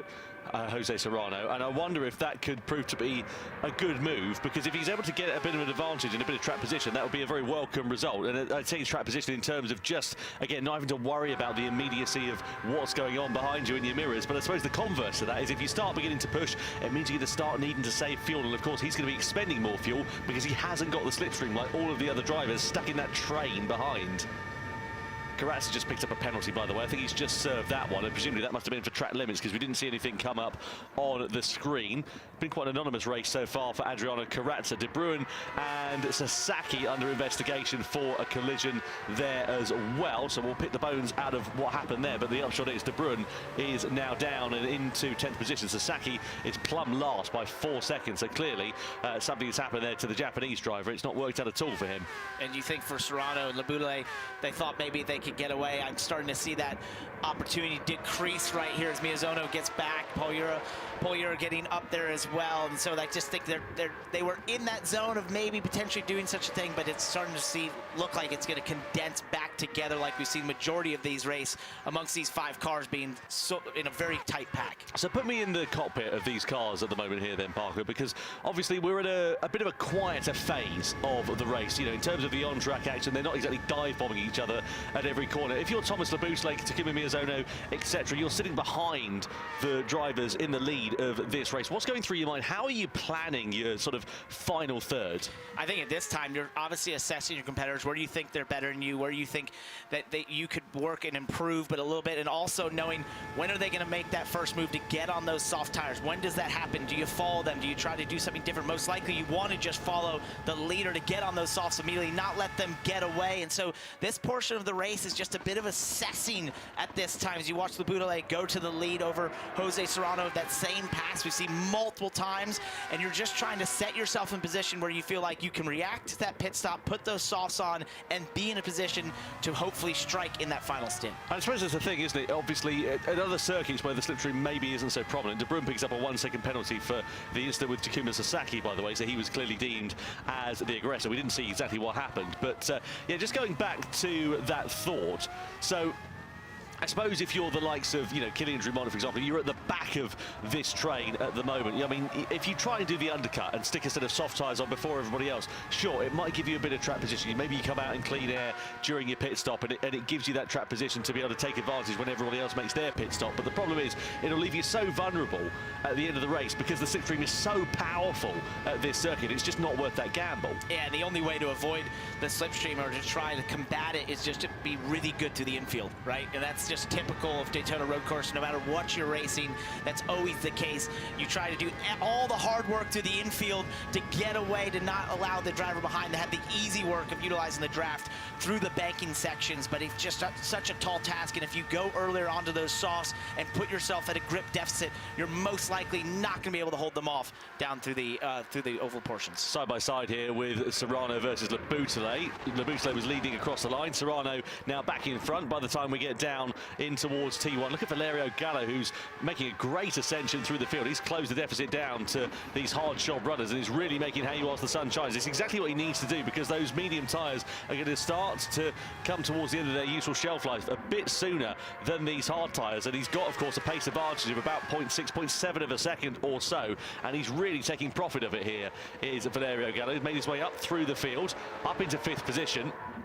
And he needs to do that, really, because if he wants track position, this is exactly how to do it while the field is all closed up. This has been an awesome drive by him from the back of the pack, using an alternate strategy, getting on those mediums when these drivers are on the hards, and joining this front pack that now puts him in great position if he can hang on here to when you go and put those softs on. He's now in the fight for the lead. We talked about before the race, maybe he had to think about just how do I get in position to get some points. He's already done that if he can hold on to this position. Now it's about being a part of the conversation for the win, because you're just a couple cars behind, and we've seen how quickly people go from being the leader or second place to third to fourth and vice versa. Yeah, and also as well, they've done the hard tyres, haven't they? You know, Valerio Gallo, and Guy Barbara. So they've already gotten that phase of the race out of the way. So if he can get track position, there is a battle de facto for the race win, essentially, because he'll be on the same compound of tyres at the end of this one. The disadvantage may be if he's expended a bit more fuel. Look at this, it's now kicking off. Miyazono lunging to the inside. Serrano and Jura also going 2 by 2 through the exit of turn 1. That's opening the door here. Valerio Gallo is going to get a bit messy here as we come in towards the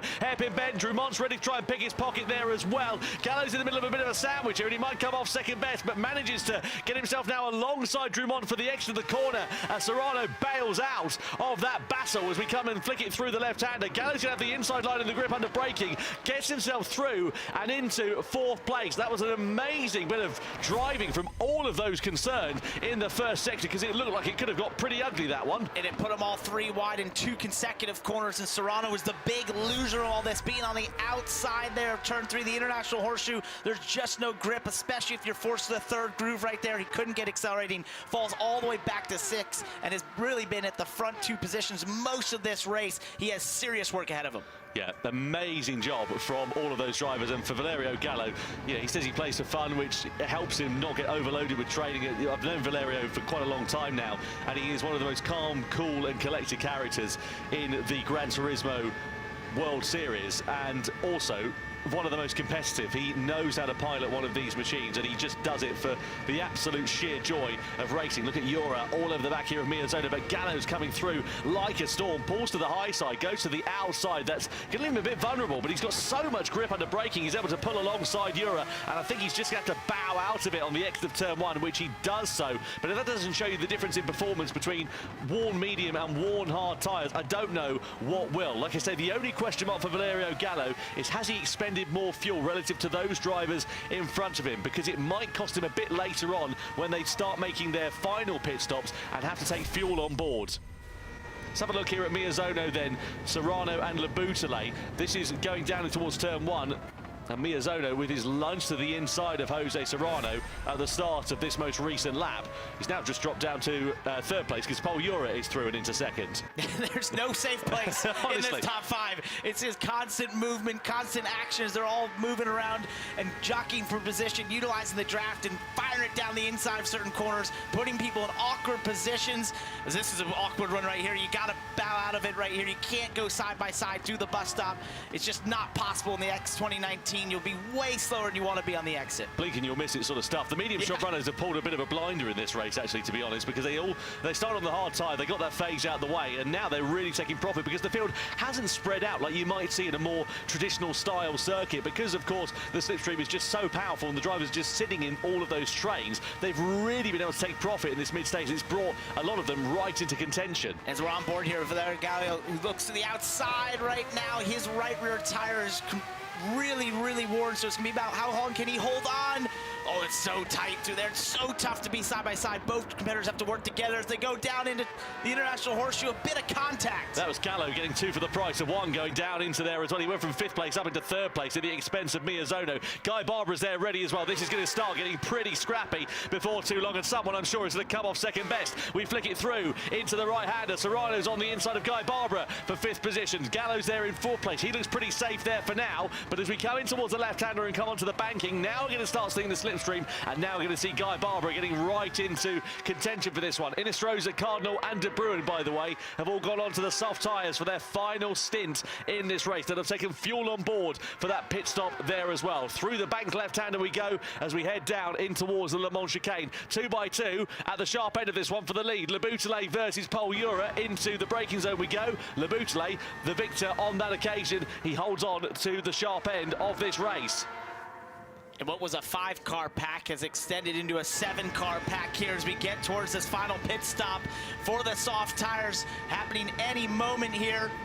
Yeah, it's going to be any time now. These drivers are going to start coming in. Here As they go. do. There we go. So into the box for Jura, Labusle, Miyazono. And look, they're all following suit. They've got no choice. They're now bound by circumstances here. And the crucial thing is they're all going on to the soft tyre for the end of this race. But look at the fuel difference there. Serrano, he's managed to save fuel. He's got, what, 5 litres more than some of the other competitors. Gallo, for example, 22 litres. And it's 3 litres per second more refuelling time. So that's going to cost him time and possibly track position there here for Valerio Gallo. So that's what I was saying about that being the question mark over the latter stage of this race. So though he's gained track position here, it's going to leave him with a bit more work to do in the closing stage of this one. Now Jura has taken advantage of having saved a bit more fuel, and he goes through into the race lead against Thomas Labusle. Miyazono's in 3rd. Gallo is into 4th position, ahead now of Jose Serrano, Kylian Drumont and Guy Barbara. So 7 cars in the battle for the lead with just under 6 laps now to go. And Serrano was the big loser in that whole sequence there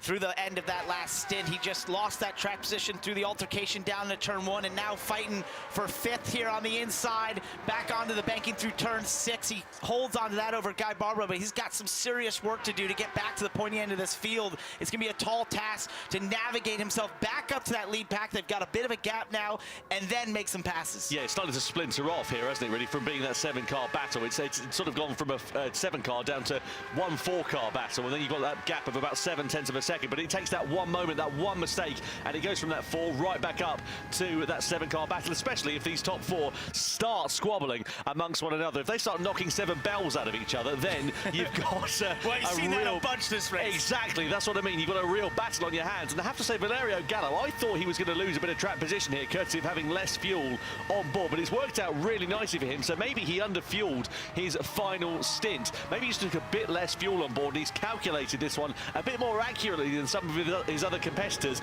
and that's why he's into 4th place and didn't drop down right to the end of that train of drivers. And he's got the benefit of riding here behind these couple of drivers, utilizing that draft. Maybe he can make up for a little bit of that difference here and then have enough to be able to strike later in those last few laps, because he knows he's timed out the fuel perfectly. Plenty of time for things to change, but at the moment, Jose Serrano's lead would be whittled down to just 2 points going into the World Finals in Fukuoka in December. You can see just how close it is here in terms of the battles. And then that's the thing, though, for Jose Serrano, he's in P5. He's won both World Series events so far. But you can see just what a difference it would make if he only gets 2 points on the board here tonight. 25 laps in this race, 8 cars in the lead pack right now. This is anyone's race, especially if they get to start dicing it up and side by side anytime. All these drivers waiting for the chance to strike. Yeah, that 4-way battle is starting to just get reduced down ever so slightly, because Jose Serrano is not too far adrift. He's only about 9/10 of a second away, which might sound like a fair bit of time, but it's definitely within the slipstreaming range, and he's got enough time to continue closing that deficit down. And look at that, in fact, he's now gone to 2/10 of a second. So yeah, 3 wide for the lead. Yeah, Miyazono to the outside, Labusle in the middle, Jura on the inside, Gallo's there ready to try and pick his pocket as well. In we go to the first turn, Jura on the inside, Labusle on the outside then here, side by side with Serrano versus Miyazono in the background for position as well. Oh, Miyazono with a big lunge to the inside, contact, bang, into the side of Labusle. Serrano's going to get shoveled to the curb on the outside. That's going to cost him drive. It's going to cost him a place to Valerio Gallo and also Guy Barbara there as well. Miyazono's now through into second as we ride on board with him. Barbara is on the outside here. Well, I thought it might be a couple more laps before the gloves started to come off, but, well, they come off and they're throwing the kitchen sink in it already. Say, elbows out here right now as we go through the infield, and oh, a little bit into Barbara there from Drummond. Just a hip check as they got onto the banking right now. 3 wide here for the 4th position, and Serrano watches all this, just trying to navigate through it. He continues to lose positions. Yeah, England is coming right into play for this one here as well. Guy Barbara is about 8/10 of a second off the back of these 7 drivers that are all fighting for the race lead. I say 7 drivers because Kylian Drumont has dropped back a little bit off of the top 3. It's about 1.3 seconds or so. So the sharp end of this one, Jura, he's trying to check out of this one here. He loved what he saw behind him with all that jockeying position. position and too wide. It allowed him to gap out by 1.2 seconds. That's still within draft range, but Lubutale and Miyazono have to get to work here, drafting with each other to get back to Europe. Yeah, 3 to go then here as we come in towards the left-hander of turn 1. They've got to be sensible and smart about this one if they want to challenge for victory, and it would be a huge dent in the title challenge for Jose Serrano. I remind you, he won both World Series events in London and Berlin and has a 3-point advantage. That will be whittled down to 2 points as we go into the World Finals. So it's going to be a very tense time for Jose Serrano, I would imagine, in the cockpit of that car if he finishes in P5.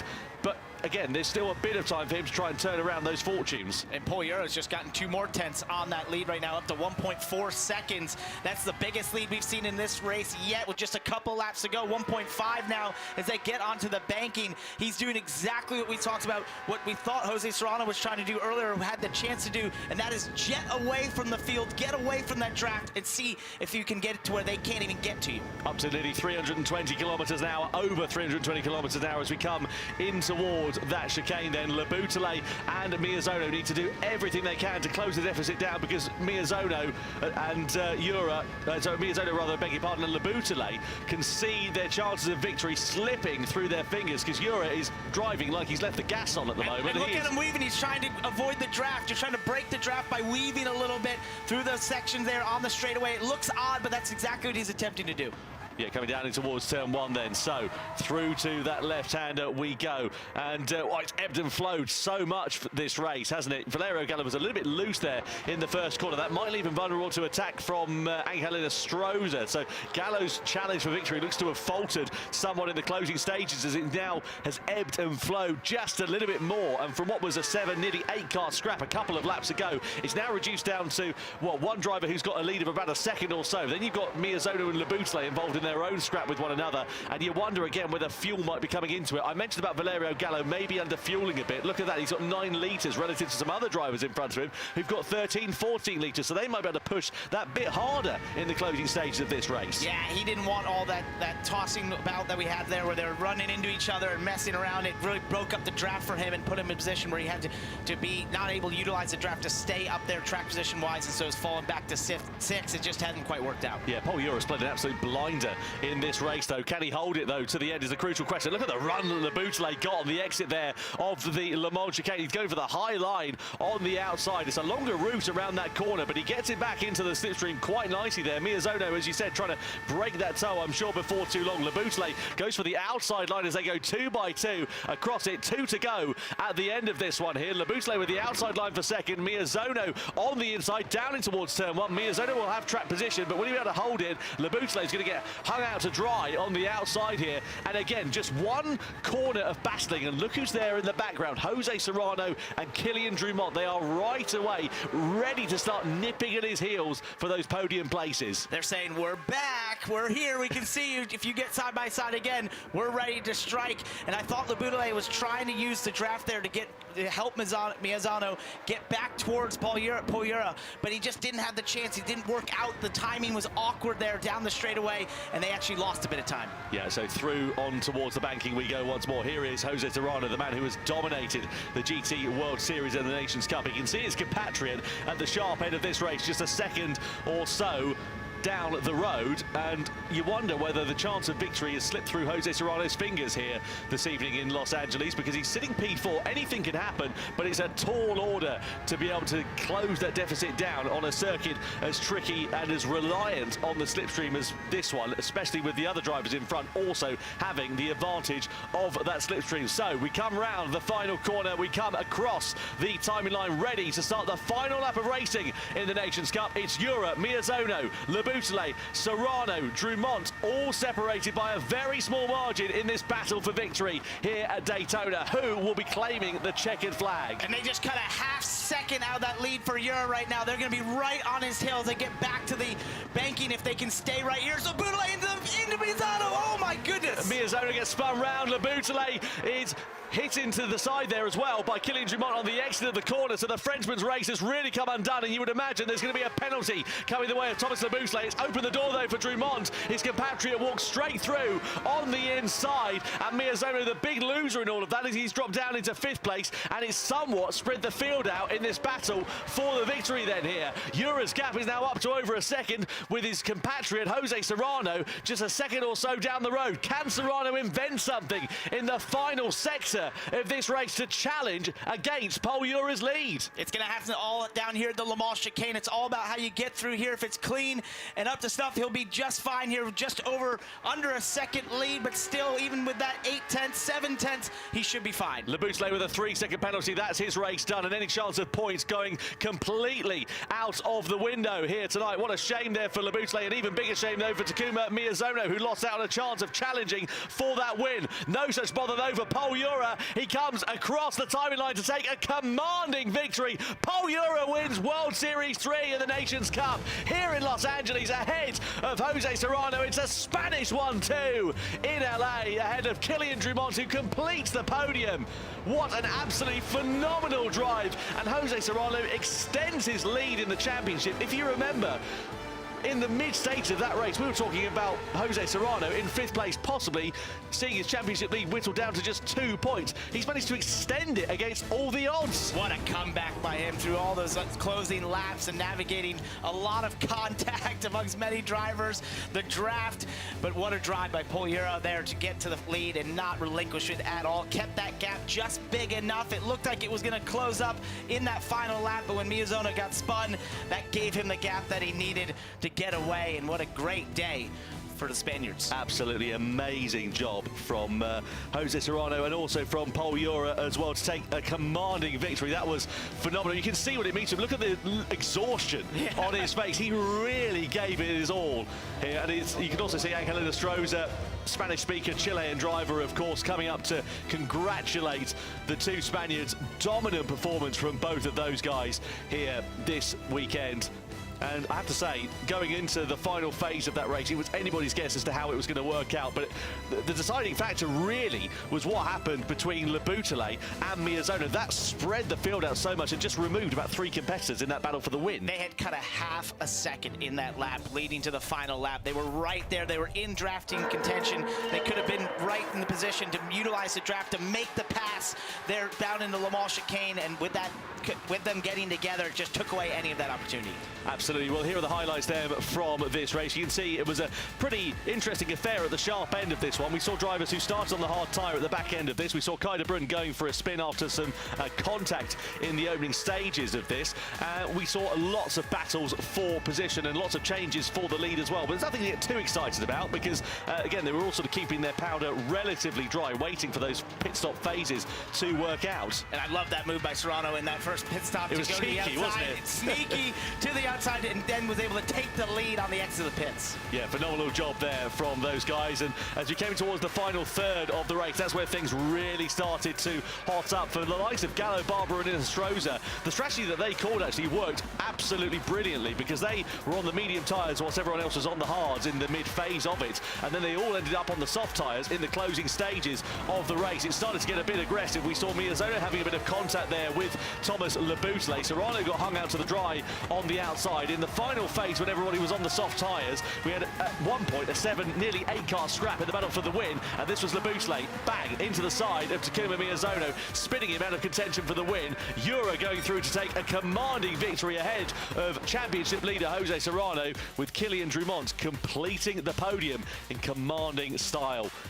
What a great drive from Pol Ura. Absolute delight from the Spaniard, and no surprise at all. A maximum 6 points he scores here tonight in Los Angeles, ahead of Jose Serrano, who will extend his lead now in the championship up to 17 points with just 1 round remaining, the World Finals in Fukuoka.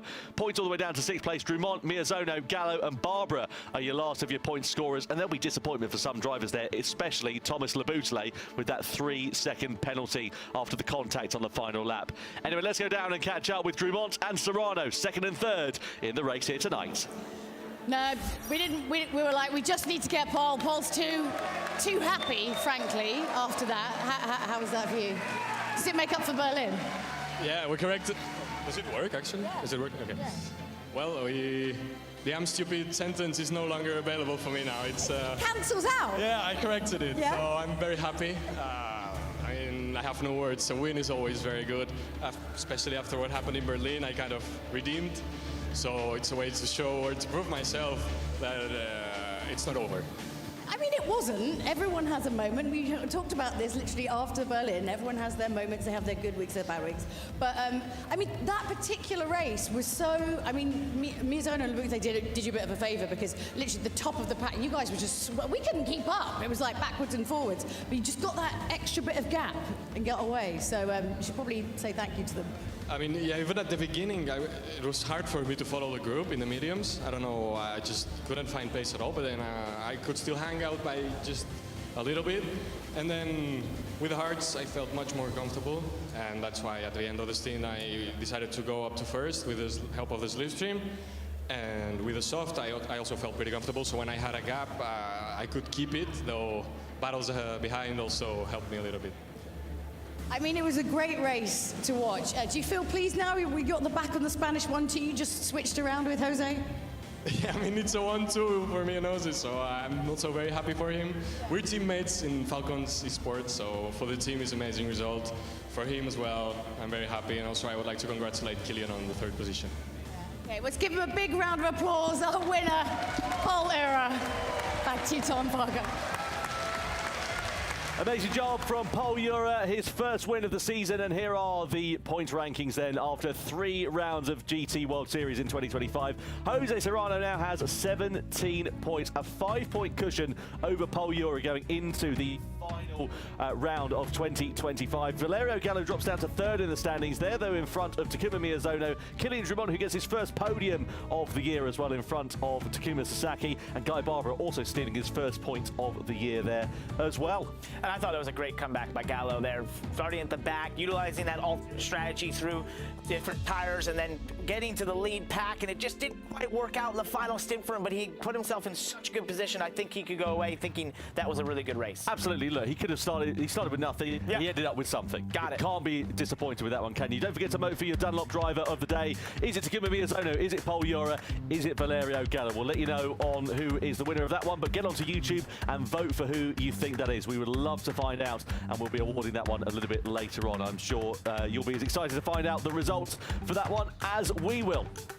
Pole Euro, great job from him. His first win in a little while, actually, in the GT World Series, in the Nations Cup, at least. And as we say, he will be delighted. We heard him being delighted with that one, and we've got the podium celebrations to come very shortly as well. Commiserations, though, to a few drivers, namely the likes of Thomas Labute and Kai de Bruyn. They'll be a bit disappointed with how their races all worked out. But without further ado, then, let's get the podium celebrations underway here in Los Angeles for the Nations Cup.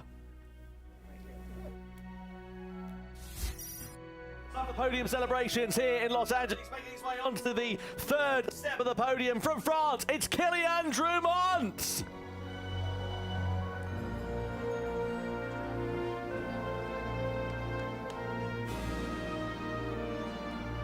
Second place in the Nations Cup. Please welcome onto the stage from Spain, Jose Serrano.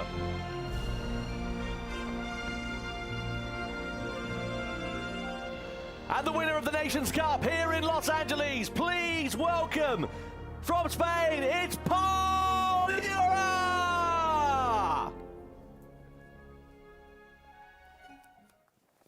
Now, ladies and gentlemen, your respect, please, for the national anthem of our winning nation for Spain.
The national anthem of Spain plays out for Pol Euro, the winner of Gran Turismo World Series 3 here in Los Angeles. And as the three drivers stand on top of the podium, it's now time for the awards, the trophies to be presented in front of our live audience. Went on New from Sony Interactive Entertainment makes their way on to the stage to award the third place trophy to France's Kylian Drumont.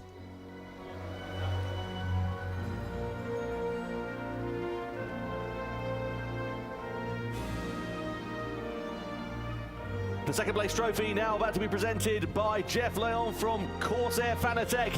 He makes his way onto the stage to award it to second place for Spain. It's Jose Serrano.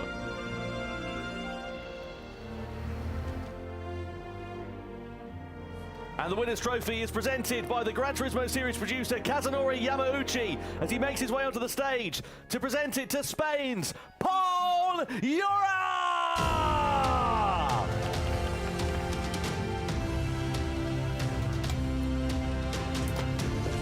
Yep, the man. Yep.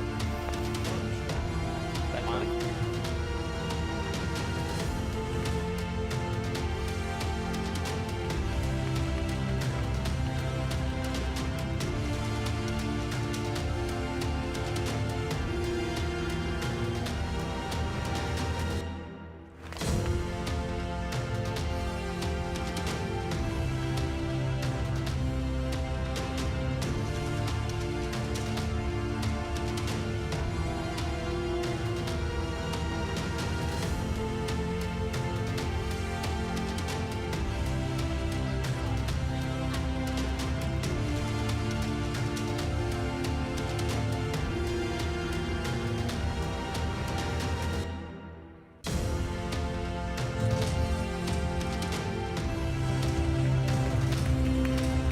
Well, yes. All anyone ever wants in life is vindication! That was amazing. I mean, like I said, we do like a little bit of spice in our races, and as always, I'm right. That was really cool, really cool. Pol Euro there did a great job. That was awesome to see. I had so much fun. This was cool. The racing was so intense tonight. Unbelievable. Yeah, we always say the cars might not be real, but the racing really is. And what an amazing debut for your GT World Series. I know, that was a lot of fun. Thank you to all the fans in LA for showing out. We appreciate it. It was absolutely awesome to see this crowd. I love to see America enjoying racing of all forms. This was super cool. Well, as you can see, that was the end of round 3. There's still everything to play for because, of course, the grand finals will be happening in Fukuoka. We are so excited to take you there. Don't forget, you can still get your tickets now. You don't really need an excuse to go to Japan, but if you do need one, this is the one. It's perfect. For a great reason. Absolutely great. You're all invited. You should all come, okay? Come on out. Yeah, come on out. We've had a great day racing. Any kind of final thoughts before we go? Yeah, just an amazing racing, you know, from Nations Cup, Manufacturers Cup. It was all brilliant, as it always is in the GT World Series. It just continues to deliver. I cannot wait for the World Final. It set us up an absolute treat. It's going to be great. Thank you to Gran Turismo for inviting me to do this. Yeah. I appreciate filling in for Jimmy. It's tough shoes to Let's fill. give a big shout out for Parker, stepping in I had for a lot of Jimmy. fun. Thank you all. Great job. This was super cool. And the racing was just amazing. The drivers really rose up and put on an incredible show across all the races tonight. It was amazing to see how close they were. Some of the battles, the decisions made, absolutely awesome. Well, we have loved having you here. Los Angeles, I've got to say, you've been spectacular as an audience. Give yourself a round of applause. We will see you next time for the grand finals in Fukuoka, Japan. Bye.